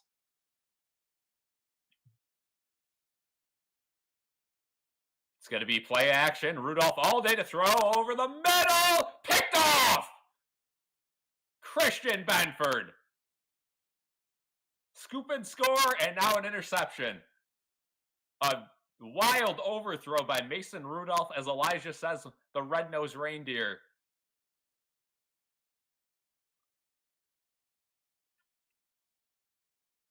And I don't think Rudolph's going to drive that sleigh to the win category today. I think they're going to have to try to put Rodgers back in because that was a bad throw. Wow. So the turnover battle is now even 2-2.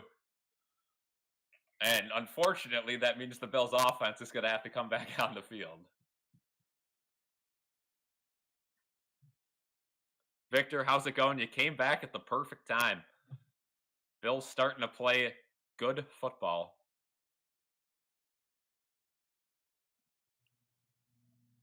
Again, be sure to leave a like, guys, if you are new.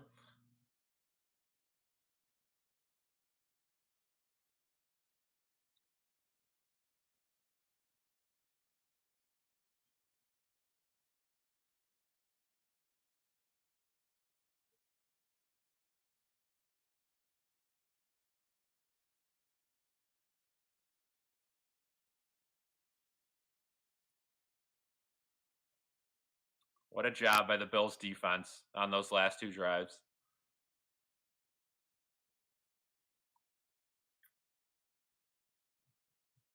Yeah, I mean, that is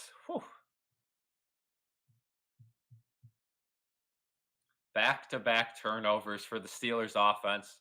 A strip sack, scoop and score, and then an interception, both Christian Benford. And Christian Benford might just be the defensive player of the week in the AFC. Keep an eye out for that. Even though the fumble obviously was caused by Joey Bosa, He's not going to get credit for the touchdown.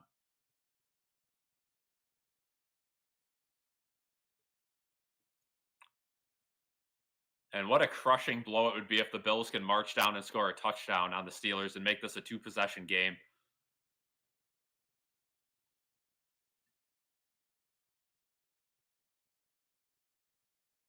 Yeah, Victor, I hope we knew they were going to have to take a step in the right direction today with all of the offensive injuries.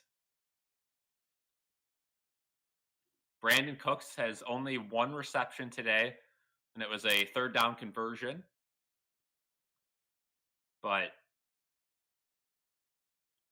Gabe Davis has got open a couple times. Other than that, not much in the passing game. It's been all James Cook and Ray Davis and a little bit of Ty Johnson in the running game.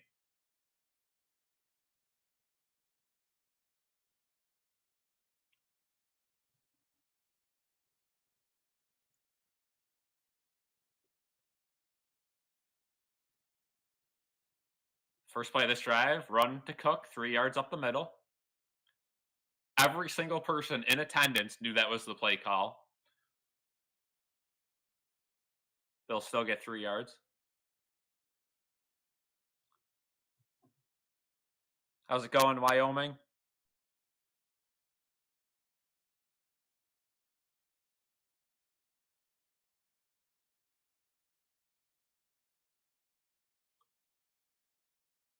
I mean, I don't disagree. Josh Allen's having a bad year, but and I'll respond to that comment after this play here. Over the middle, wide open. Dawson knocks first down past the 45. I agree with your sentiment that Allen's is pretty bad. It probably bottom half at the short passes, and that's kind of been the same thing throughout his entire career, right? Wide receiver screens that they continue to run over and over again. He continues to spike them in the ground, right? That's not his forte. So again, a disconnect between coaching and the player. Allen, one of the strongest arms in the league, does not get to use it at all in this offense. 1st and 10. Hand off to Cook. Bounces it outside. Got a little bit of space. And down at the 40, 39. Okay, good gain for Cook.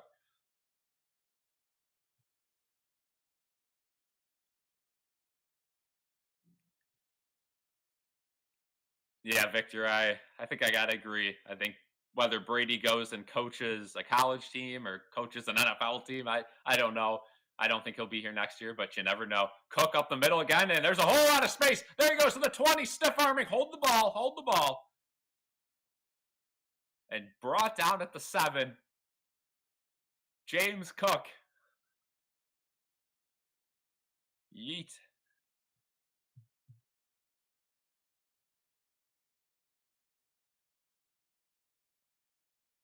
I know, Victor. Yeah, they're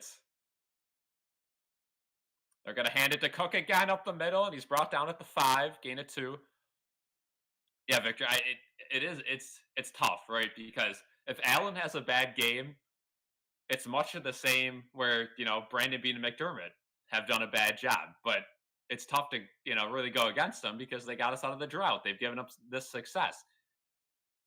So it's the same thing with Allen, right? If Allen makes a mistake or Allen's having a down year, I find myself, trying to find every other scenario besides blaming him just because he's so beloved and, just a savior for this franchise. But, we gotta analyze the game. It's gonna be another handoff up the middle to Cook. Stuff there. Now they're gonna push him forward to around the 2.5-yard line.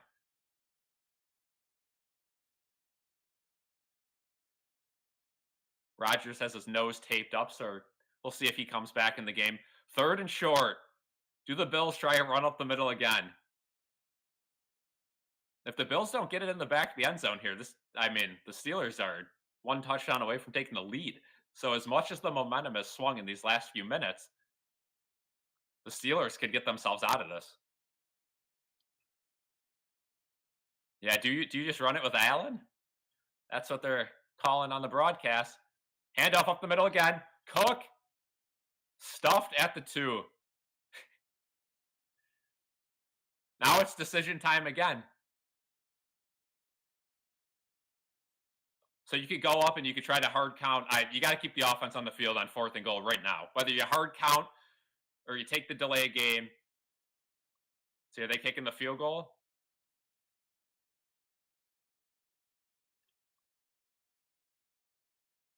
All right, they're keeping the offense out there for now. Already 10 on the play clock. You got to hurry up here. They're not going to try a hard count. Let's see if they call a timeout.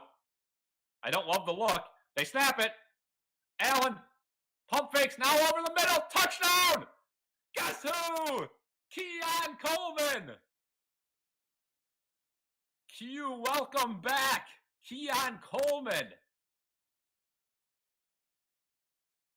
And now, hang on. We got a flag. We do have a flag. I think it's after the play. Who cares about that? Oh, Keon Coleman. Watch that video, that short I put up about the 3 keys to the game. What did I say? Get Keon Coleman involved. He needs it. That is going to go a long way confidence-wise. It's all confidence in sports. Everyone that's at the NFL level can elevate to the level of the top players at times. Wow, they call taunting after the play on Pittsburgh, on Cameron Hayward. Yeah, he went right in Allen's face, brushed his face mask against him. And Allen's just laughing in his face.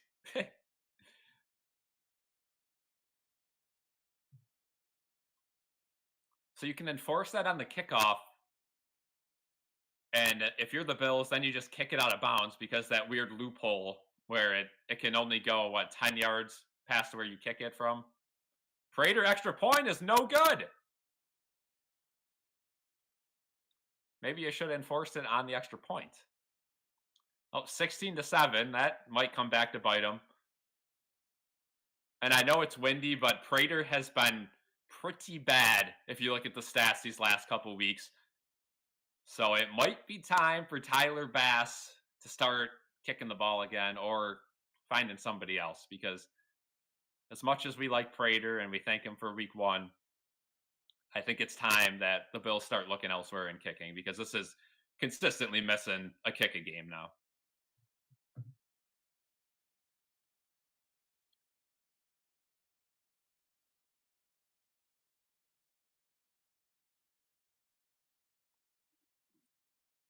Yeah, Kiana's grown up in the 2 weeks off, I guess.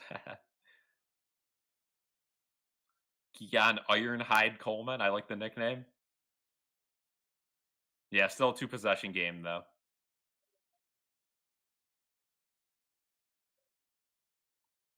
But if they get a touchdown, then it's only a 2-point game, so it's not good.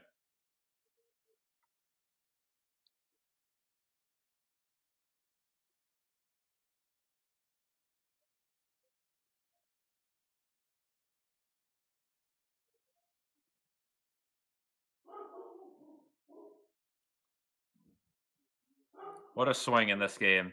Much needed.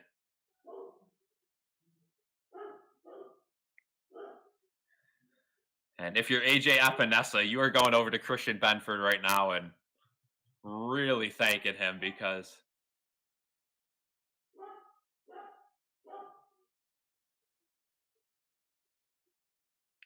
I don't know. That unsportsmanlike conduct could have got the Steelers right back in the game, but that interception stopped it. Yeah, Wyoming. The last update we got on Tyler Bass is he was still not even kicking the ball, at least at practice. I don't know if he was doing something outside of the facility, but it was a hip/groin injury.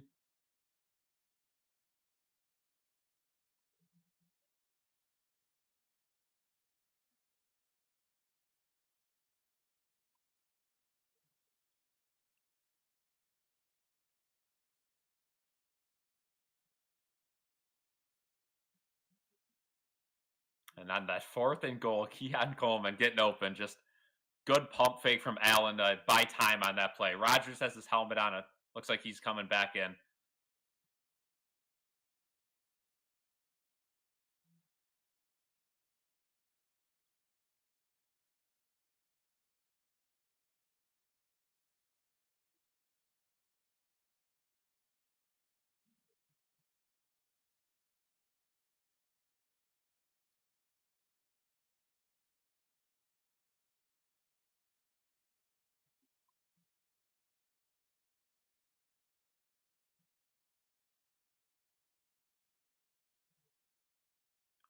Prater kicks it off, and he's got to kick it out of bounds, which is the smart call. The crowd's cheering it, but they must not know.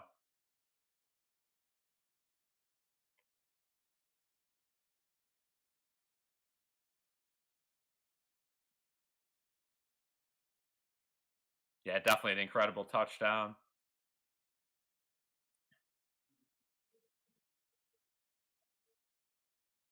Yeah, Prater still solid, but I don't know. Rodrigo Blankenship's out there. So now it's at the 25. Heads up play by the Bills, but everyone has figured that out now. Handoff up the middle, 1 yard gain from Gainwell.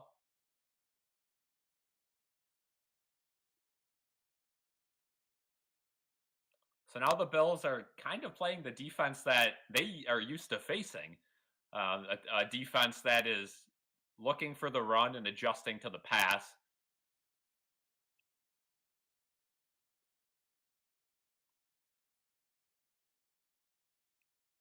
Second and 9 at the 26. Rodgers, all day to throw. He's going to do a screen. It's deflected. Incomplete. TJ Sanders gets a deflection on that one. Third and 9. And the crowd's starting to boo. Shout out TJ Sanders. There we go. A lot of criticism against him. A little undersized. Dwayne Carter was outplaying him. Both the same draft class, obviously, and the draft class hasn't been that great for the Bills. Hawes has been probably their best guy so far because Harrison has been injured.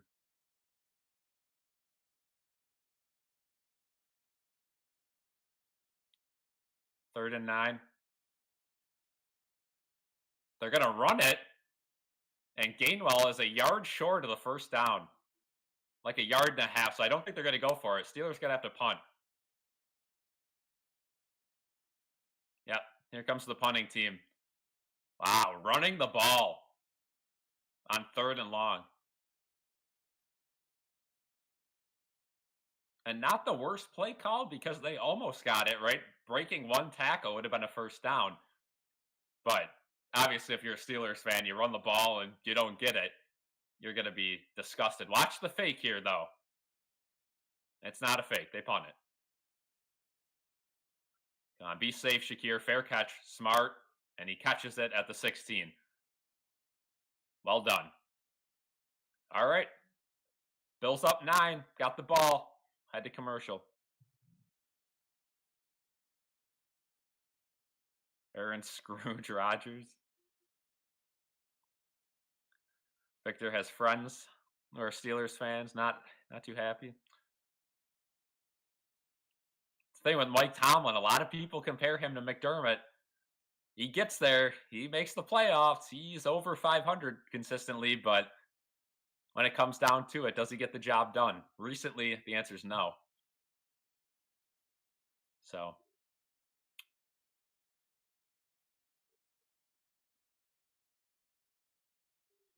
and it's very similar to the McDermott situation with Tomlin, where a lot of the fans want him gone, but from the outside, like as a Bills fan, you could say, why would you want Tomlin gone? He's, routinely over 500. He's been your coach forever. You never have bad years with him. But when you're used to success and you're the Steelers and, you know, after their Super Bowl run, they haven't been the same. But they've still always been in the conversation, and that's the risky thing, right? You fire a coach and it either ends up like the Bears and Ben Johnson and you find your next genius, or it ends up like the Titans, who ever since they moved on from Vrabel have been terrible.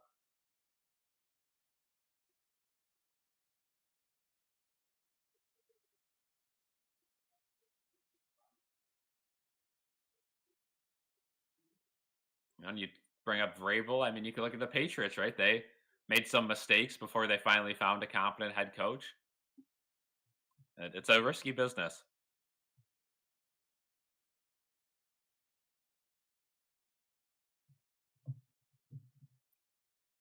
think the next member goal will get a Optimus Prime emote. I think I'm gonna make the executive decision on that one. And it's almost December. I know you guys are big eggnog fans in the chat. So for the streams in December, I will try to get a glass of eggnog per bill stream.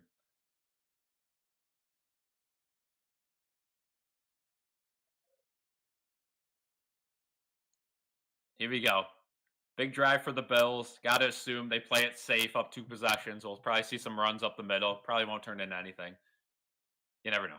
Shaver's out there on the bottom. That means it's probably a run to the bottom. And it is. And Cook cuts it outside. It's going to be a. Oh, and he gets crushed out of bounds. 6-yard gain. Legal hit. Cook bounces right back up. He's laughing. He's fine. 2nd and 4. And we got some updates. They say Rodgers is good to go.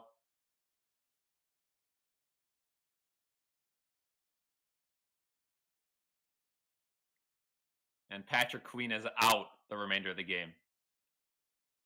The Chargers are going to beat the Raiders, so this one's really important for the Bills. Play action.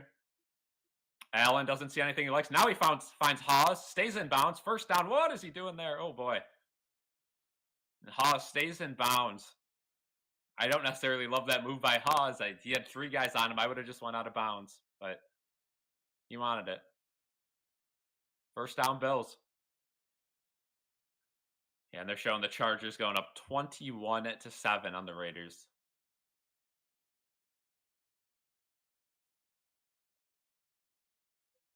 Yeah, Victor, I can't say I'm a huge eggnog fan, but I know I gotta bring it out for December, right? It's a staple in the chat. Gonna be another handoff to Cook. Bounces it down low yet again. Only a 1-yard gain.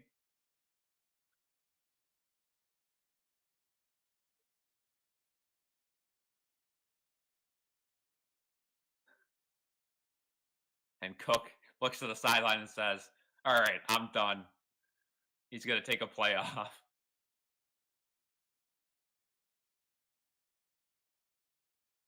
And that really just seems to be the Joe Brady way, right? Sometimes it works. Like against Carolina, they ran that hitch play about 10 times.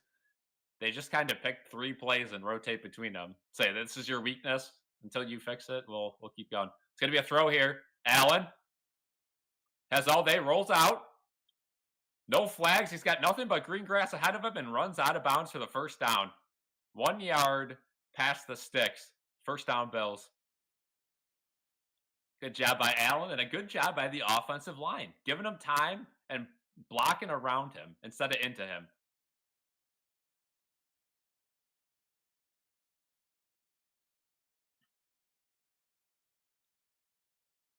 And Allen very smartly just getting out of bounds. He knows the Steelers are going to be coming for his head this game, so don't try any nonsense fake slide or cut in. And here we go again. It's going to be a run now. Ray Davis, and he cuts it up. Wide open hole. First down and more. 12-yard gain. Total offense, 249 for the Bills, not 90 for the Steelers. Yikes. And the Steelers are a very hit or miss team, right? Some weeks they're absolutely cruising, and some weeks they are stagnant. This week, not good so far on offense. Another run to Ray Davis up the middle, finds a hole again. He's still going. First down, tripped up, 11-yard gain. And the Steelers are confused. Now they see Ray Davis cutting it inside instead of down low. And they are a little bit boggled.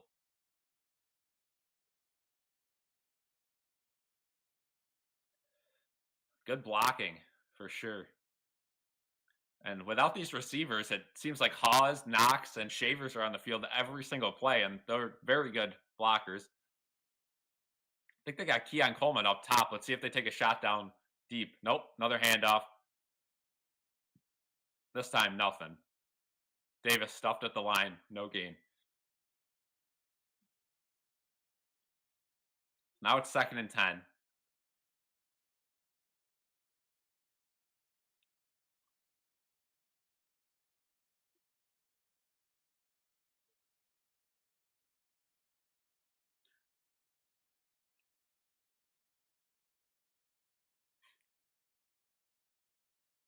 Here we go. 2nd and 10. This is literally a Madden game where you just got your 3 plays and you're recently selected and you're just running them. Allen over the middle, caught by Shakir, only a 4-yard gain. Allen underthrew him a little bit. Still a good throw, but if he led him a little bit more, it might have been a bigger gain.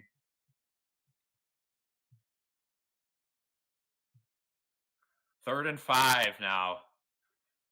Maybe 4-down territory after a Prater missed extra point. See if the Bills try to run it on 3rd and 5 and get closer. I think they might try a run or, dare I say, wide receiver screen. Yeah, they're pinching it. Ty Johnson the back. And it's a read option. Allen takes 3 hits. He's short by 1.5 yards, maybe a yard. 4th and 1. Let's see if they try the tush push. They're keeping the offense on the field, and that's probably the right decision with a missed extra point on your last touchdown. So Cook comes in the game. Gabe Davis in this. Yeah, I don't know if you're going to go tush push here. You don't really have the personnel out there to do that. 4th and 1. Allen snaps it. Fullback dive to Ty Johnson, and he's over the first down line by 1 yard. First down. Fullback dive to Ty Johnson.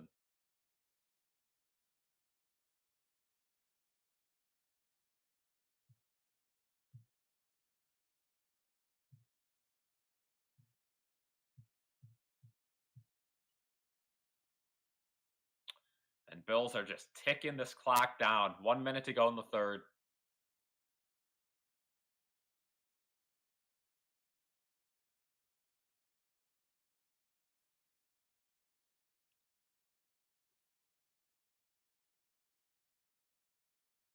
Allen's going to throw it to Keon Coleman on the slant, incomplete. And Joey Porter barking at Coleman back and forth. That was your typical RPO play there. You guys have all seen it. That slant to Coleman. They try to get it quickly and should have had it. Hit his hands. Dropped it.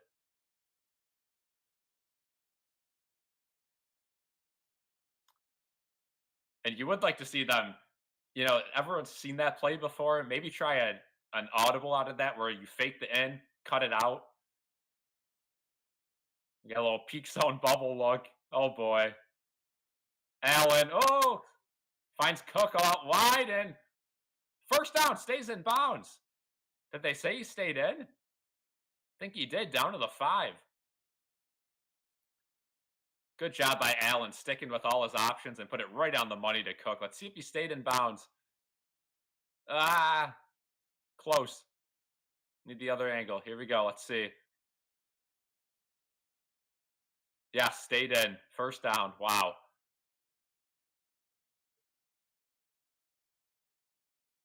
First and goal, and that'll take us to the end of the 3rd quarter. Wow.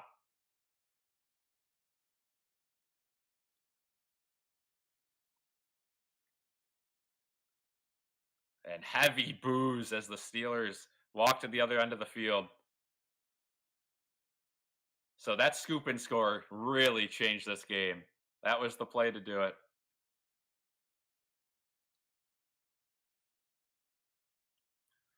Now the Bills just gotta keep it clean and get in the end zone.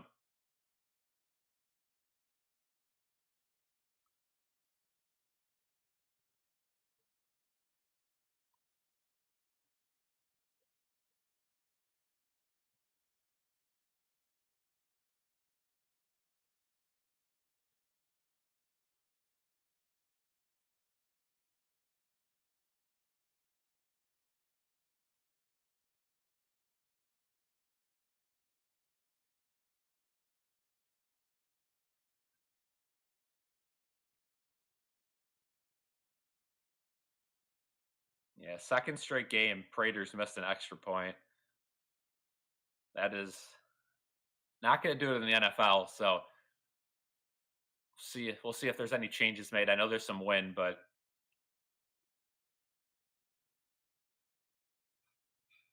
something might have to change there.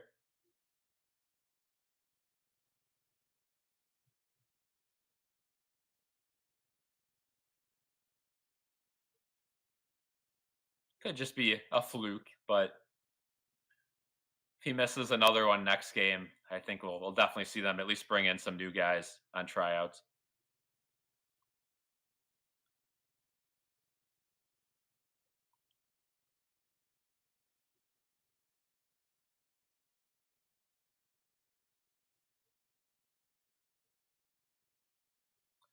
Yeah, Victor, we talked about that a little earlier on the stream. What a game for the Sabres to save the season.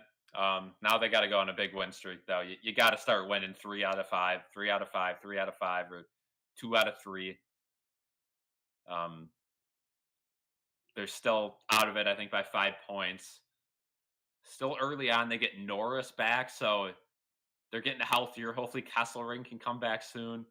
The goalie situation is simply unacceptable. You can't have three goalies in the NHL. No one does it. The Sabres have done it the last 5 years. It makes no sense.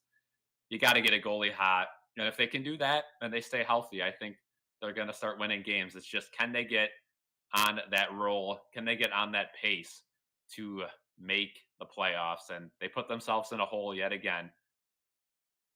But massive win in Minnesota against a red hot team on a back to back.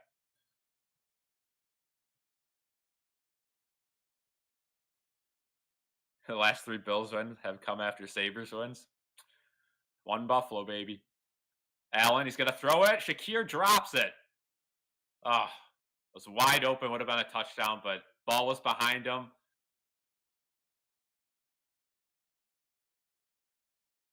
Yeah, bad throw. Whipped it at him. Second and goal from the 5. Let's see. Do they try to throw it again? Or do they just give their 1 or 2 yards and make third down easier on a run? They're going to run it. And Hayward's all over that, back to the 11. Oh, this play calling. Third and goal. A delayed handoff, which is the absolute last thing you can do on an all-out run blitz. Oh my goodness. Again, we have a modified football coach coaching our offense right now. I mean, a delayed run, that is the last play you can run on that coverage. Third and goal.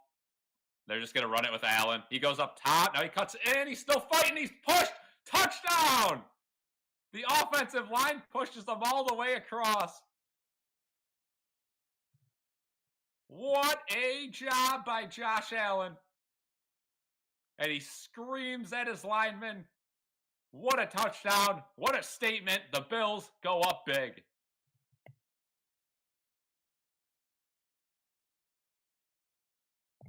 And that's the record. 76 career rushing touchdowns. He is now first all-time, just past Cam Newton. Got stopped at the 3. And got absolutely pummeled by his own lineman over the line. Now Prater, extra point. Snap, hold, kick. Up and good. 23-7.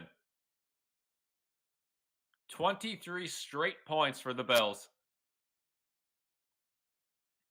Now let's see if the Steelers can get back in the game themselves.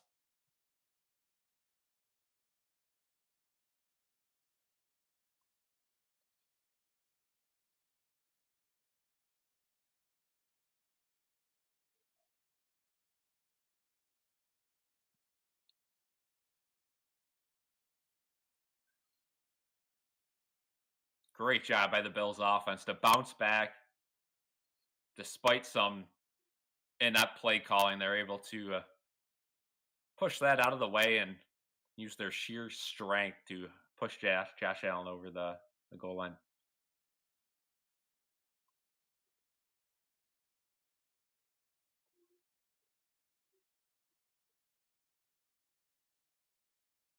And as November comes to an end, the Bills certainly needed to end the month in the right direction. This will do it if they can hold on.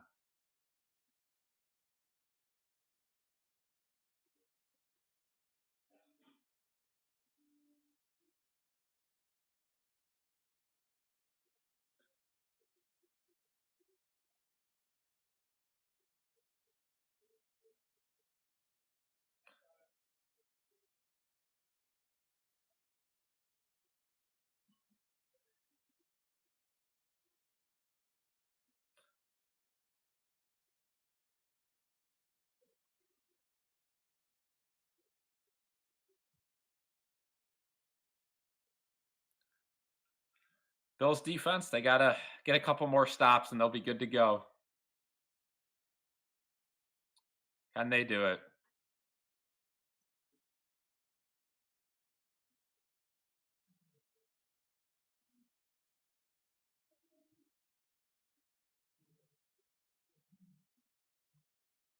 Hey, and Victor gets us going with the donation. $5. Allen, number 76 touchdown, baby.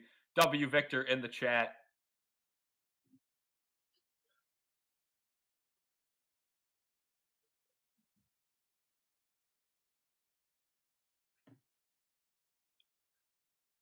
Thank you for the donation. I appreciate it.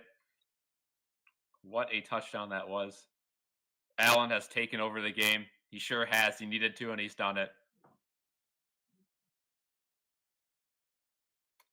Josh Allen is Optimus Prime.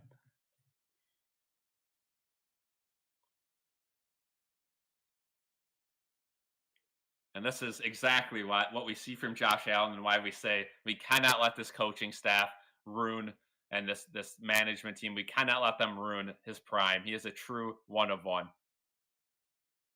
Special teams, couple spin moves, and he's down at the 33.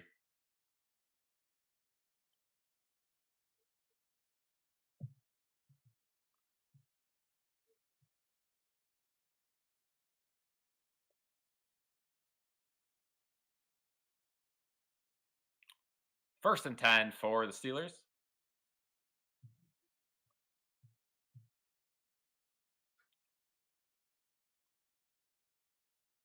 $14 minutes on the dot to go. Oh, bad snap, Rodgers. He's going to have to fall on it, and he's all the way down to his 18. And Jordan Phillips hyping up the crowd. He's hearing the boos. He's doing his thing. The Bills fans getting loud. The Steelers fans voicing their boos as well. Bad snap. He basically rolled it to him, Tyler Naquin style. Rolled him the ball.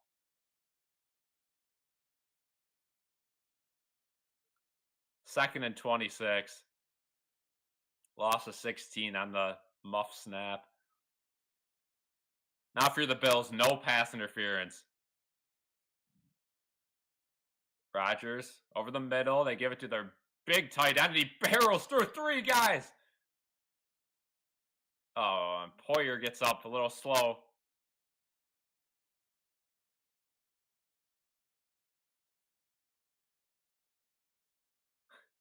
I mean, this guy's got highlights every week. Just Washington just drives through like four guys. His height is the funny number, 6 foot. And yeah, 3rd and 7 for the Steelers now.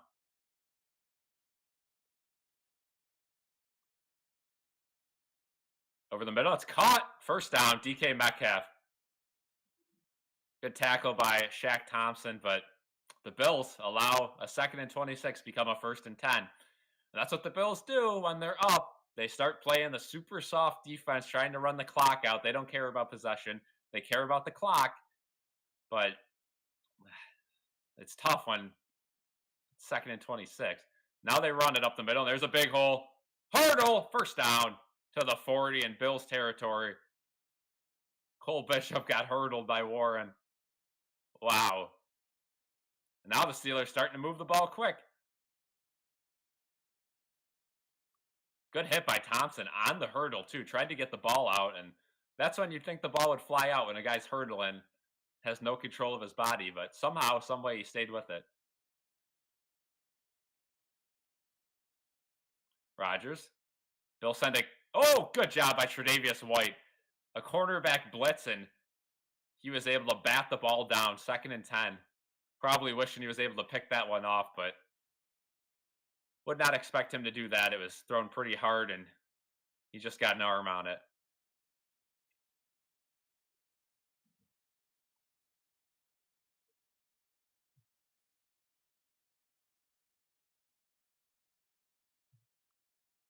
Second and 10. Bills defense in a little bit of dismay right now. Running around. Now I think they finally got set. They're sending another corner blitz from the other side. Taron Johnson throw over the middle to the big tight end Washington, and he's still barreling forward to the 15. Yeah, how about we not let a 300-pound guy find separation downfield? That'd be nice. And Tre'Davious White tried to tackle him, and Cole Bishop was able to twist his leg down. You go Rodgers. Feeling the pressure, throws it, incomplete. Good job by Milano on coverage and everyone in coverage. Rodgers had a ton of time there. Couldn't find anyone. 2nd and 10.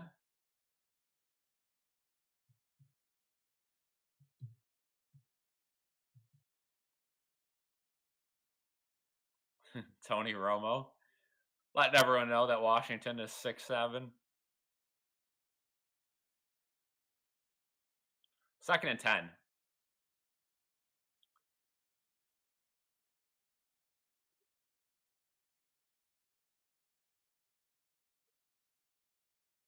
It's going to be a blitz. Bills can't get home to the middle of the field. Incomplete. Nobody there. And Rodgers is screaming at his receiver. Miscommunication there. And we see that a lot with Aaron Rodgers, no matter what team he's on. Since he's left the Packers, it's just a lot of miscommunications, and Rodgers does a lot of on the line adjustments, and he's getting very annoyed.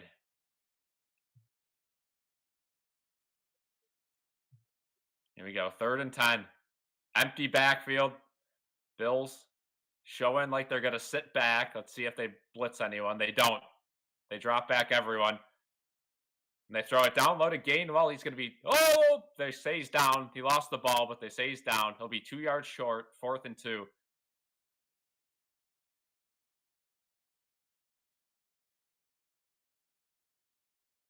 And the offense stays out there, of course. 4th and 2. Can the Bills defense get them off the field?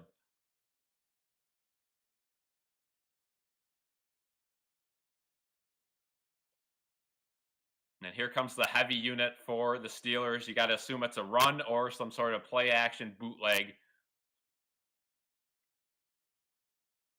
I think they're going to throw. Let's see if they do play action. No, they run it. And he is stuffed. Greg Rousseau. What a terrible play call. Is that Joe Brady up there in the Steelers booth? Greg Rousseau, big time tackle. And the Bills take over on downs.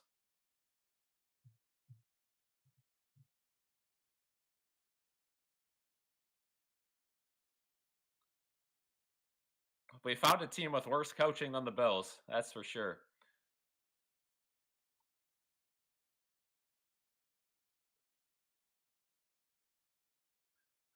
Whew.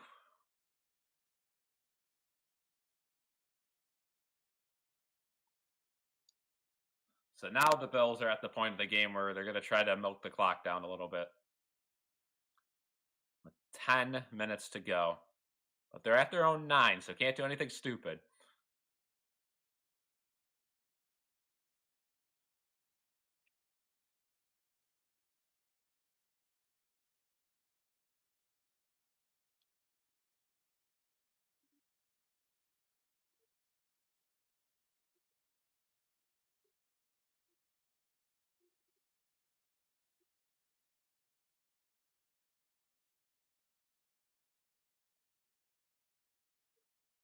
That's crazy. Allen already the most rushing touchdowns by an NFL QB in history, and he's just in his prime. I mean, I don't want to say just starting it, but if he stays healthy the rest of his career, he's got a long ways to go.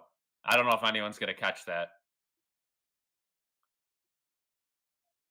Of course, the game is so much different than it was back in the day, where quarterbacks never would run. It would always just be pocket passers.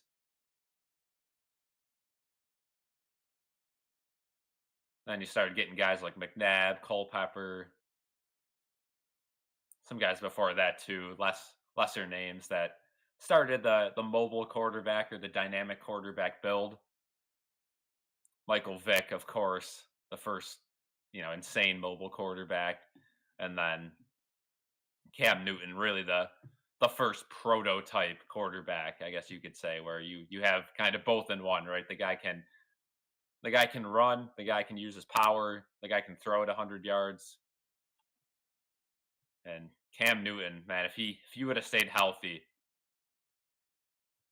what a career he had before it was unfortunately cut short. And when he came back, was definitely not the same player. Just a couple of injuries. Bills at their own 9. You got to assume they just start running the ball. It's the same formation they've had, and sure enough, a handoff to Cook, bounces it out wide, and somehow still gains 2 yards. Everyone knows what's coming.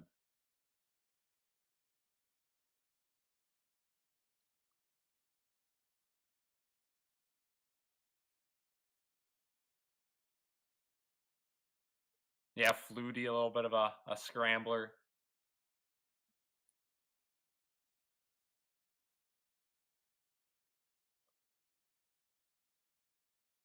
A little before my time. 2nd and 7.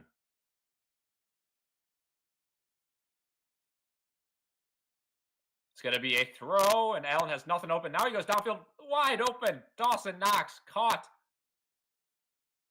First down around the 30. I thought he dropped it at first. It was kind of an awkward catch, but he was open because everyone thought it was a run. Good play design. Yeah, definitely hung on to it. Double clutched it, but was able to hang on.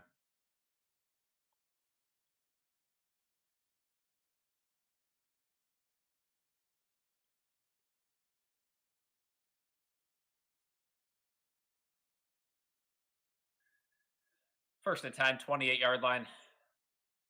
You know it's going to be a run. And it is Cook. Bounces it up top. Gets the edge on Porter and gets thrown down after the play. Pops right back up, gain of 3.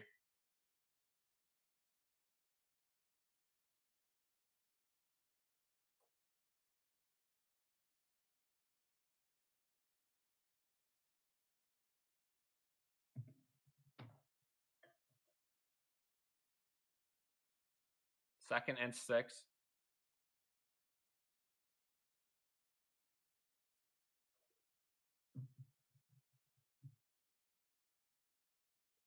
Wow, 2 yards away from having the most rushing yards against the Steelers in Pittsburgh. Allen, bootleg, he's going to try to throw. Now he's going to dump it off to Knox. Gain of 2 underneath. Smart play by the Bills. Keeping the clock moving, getting a couple yards. 3rd and 3.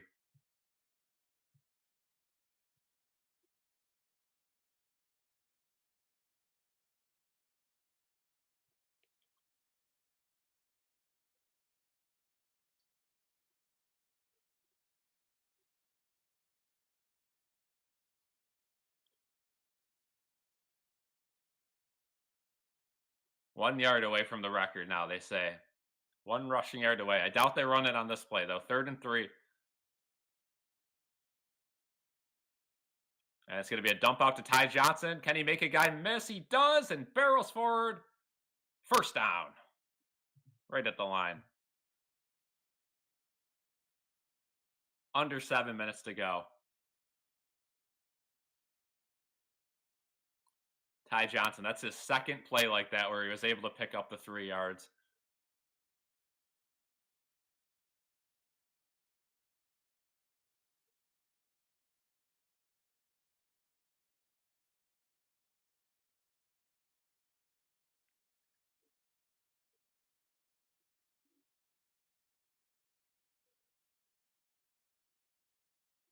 Allen hands it off to Ray Davis, and there's the record.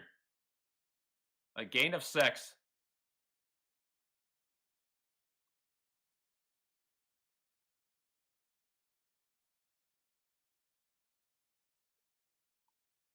It's crazy.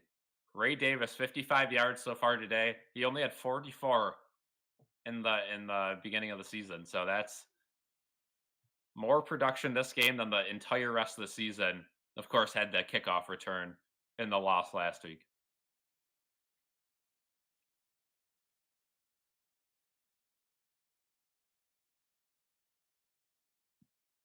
2nd and 3.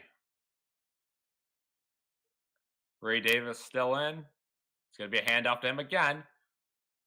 He goes up the middle for 1. 3rd and 2. 5:30 to go. Clock is still ticking.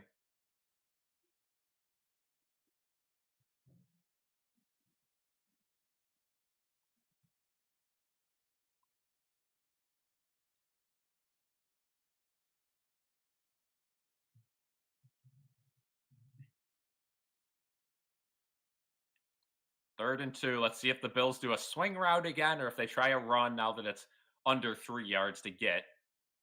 It's kind of right on that line where you could run it if you want. They're bunched up. Maybe they go play action.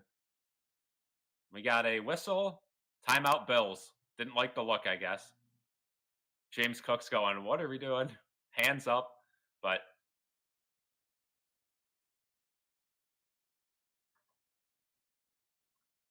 we'll have a timeout before this 3rd and 2. They're promoting UFC on Paramount Plus starting next year. They announced the card for the first pay-per-view that's going to be on that service in January. It looked pretty good.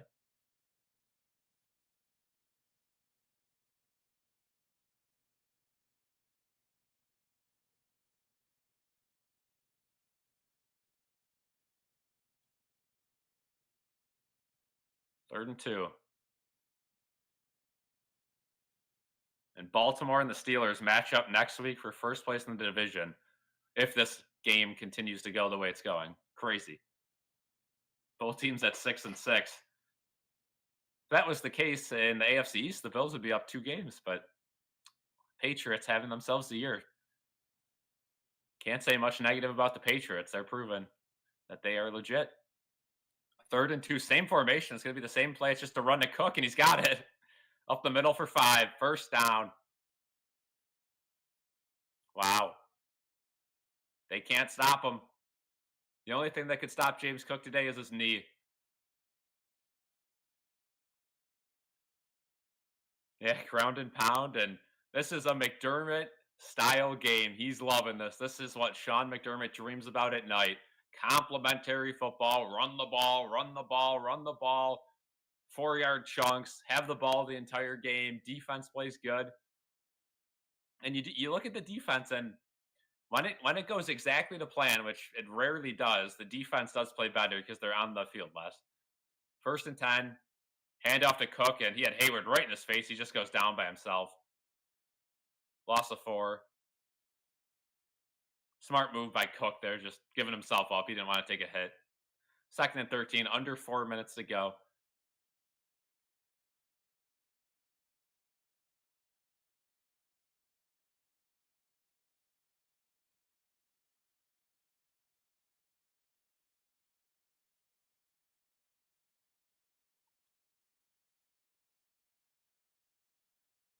It's funny, they're talking about the Bills' offensive line. Despite the injuries, they played incredible, and they named McGovern, Edwards, and Torrance. Coleman on a slant for about 7. And those are the 3 guys who are usually on the line. Now we got pushing and shoving after the play. Flag. It would be a 3rd and 5, but now we got flag, so let's see.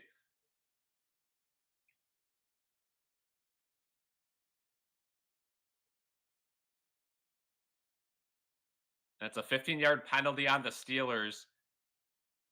But the worst news for the Steelers is TJ Watt hobbling off the field, testing out his leg. He's shaking his head. See what happened. Oh, he got rolled up after. Let's see.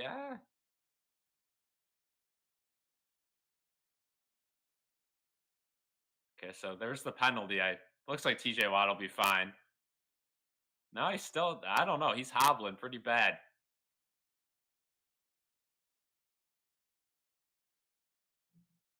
He is not happy. And that's got to be one of the worst places to be,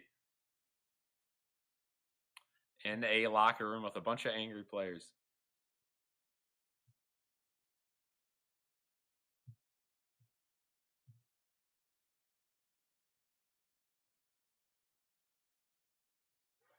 So the Bills have a first down. This game is pretty much over at this point.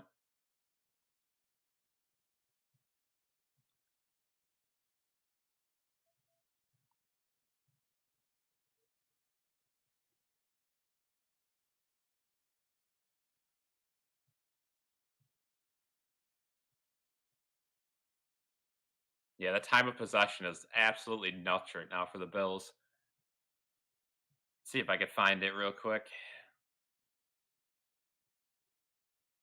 There's 39 minutes and 37 seconds to 16 minutes and 54 seconds. More than double.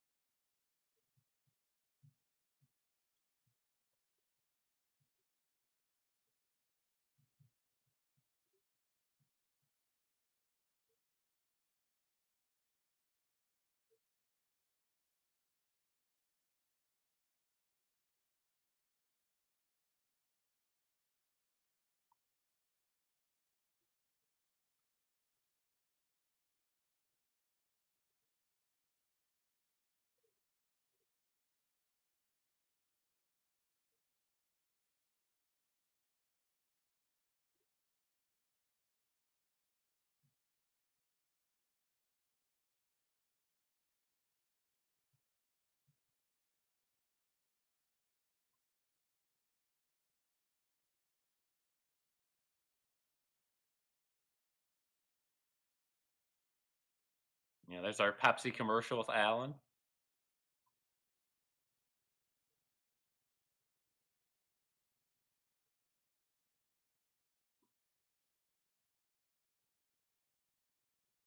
Thank you. Yeah, we've been doing a lot more shorts lately. It seems that's just the way that YouTube's gone. So, of course, we do the Instagram stuff as well. But on the YouTube side of things, it seems like YouTube is really trying to push the shorts and canceling out the long form videos. So, we're trying to adjust and, got to do what we got to do.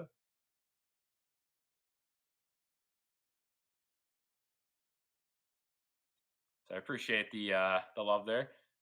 And yeah, it looks like Knox stepped on TJ Watt, unfortunately, or accidentally. First and 10, Davis, 4-yard gain. I'll keep the clock moving. Steelers down to 2 timeouts after that last sequence.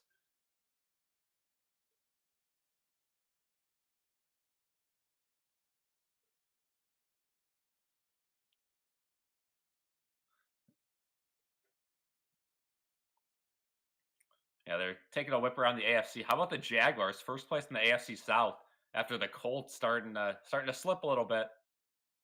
Shows you could be that good for that long and have a couple bad weeks in a row and you find yourself in a bad spot. Second and 5, Bills hand off to Cook. Little bit of space down at the 19. It's going to be a third and 2. And that'll take us to the 2-minute warning.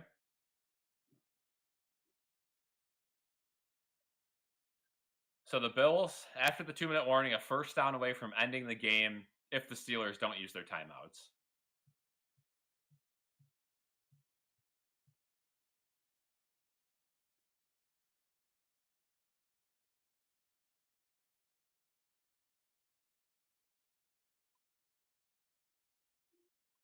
I could hear the shout song playing, the crowd's going crazy on the road.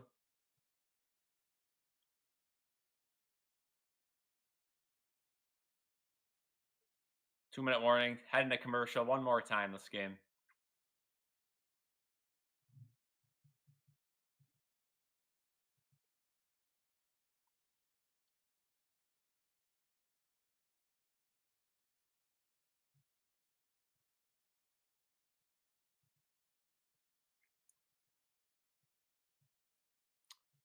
One more commercial break.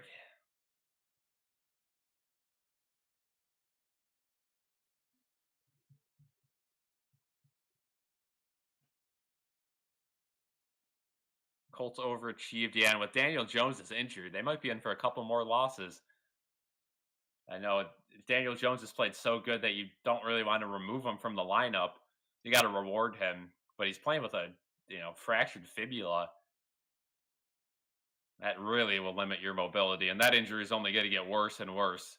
if he keeps taking hits. So I don't know what the Colts' future holds. They could very well bounce back and win the Super Bowl. They have the team to do it, but there's a chance they'd fall out of the playoff race entirely. It's kind of crazy.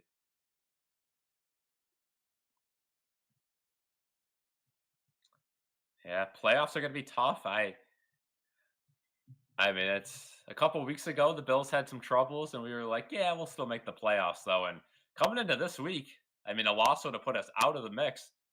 But thankfully, the Bills bounced back today, and they are on pace to stay at that third wild card spot.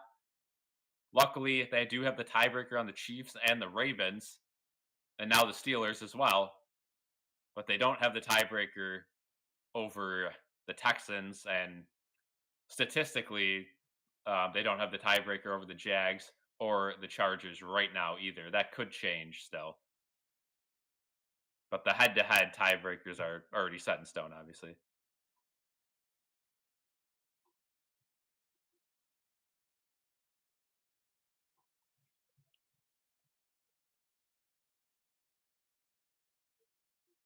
Yeah, Elijah. Unfortunately, the NHL and NLL are just not at the same level. You got to be an absolute, you know, top star in the NHL to even sniff a commercial, especially a national one. So I don't think we'll ever see Tage Thompson in a Pepsi commercial, but it's a chance.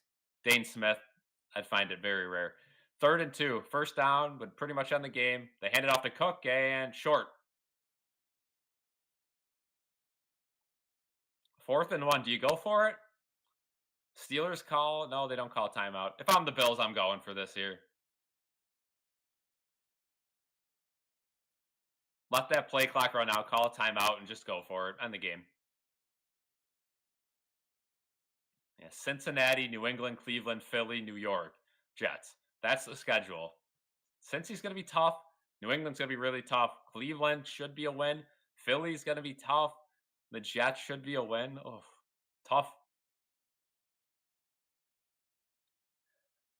And on fourth and two, the Bills will call a timeout with 1:12 to go. 30-second timeout, and then they'll probably go for it, try to end it.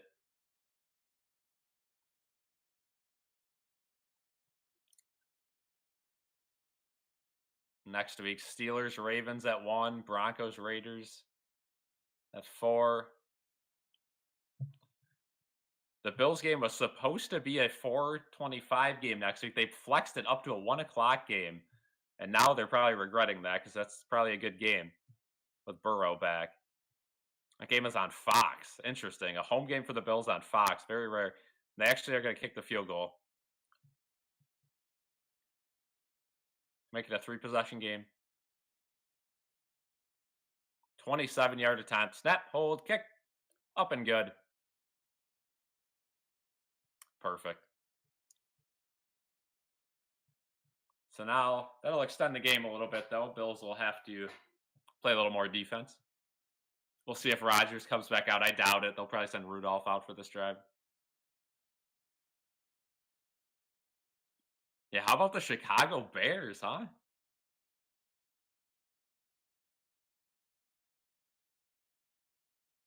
Number one seed, yeah. Caleb Williams proving the haters wrong. Ben Johnson. Remember the storyline coming into the year? Ben Johnson's offense was too hard to learn. They couldn't figure it out. Looks like they figured it out. And how about that defense? A really good unit.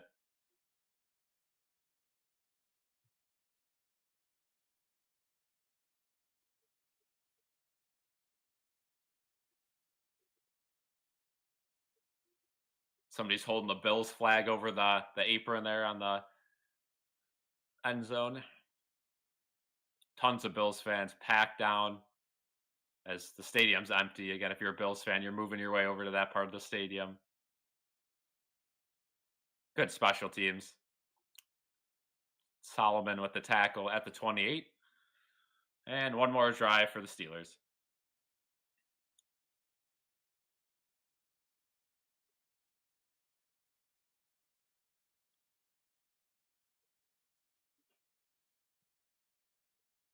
Yeah, that's a good point about the youth and the veterans on this team. It is a good mix, and hopefully it pans out. Rudolph in for the Steelers.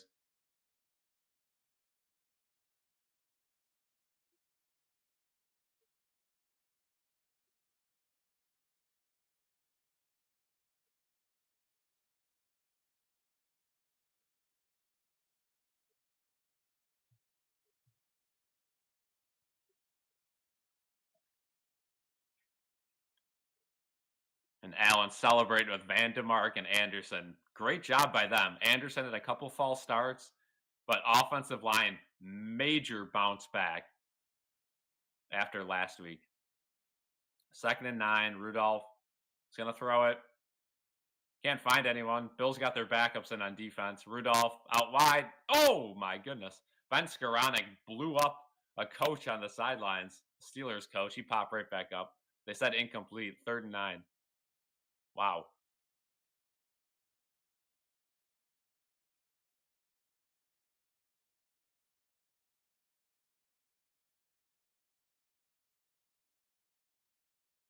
Have a good one, Bengal.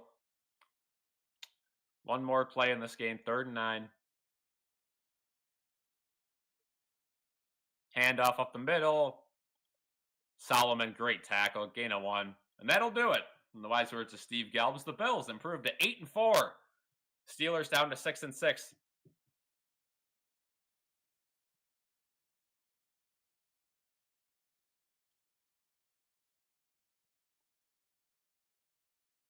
Big time win for the Bills. That'll do it for the stream. I'll stare into the camera until then. Thank you guys for joining. Have a good one.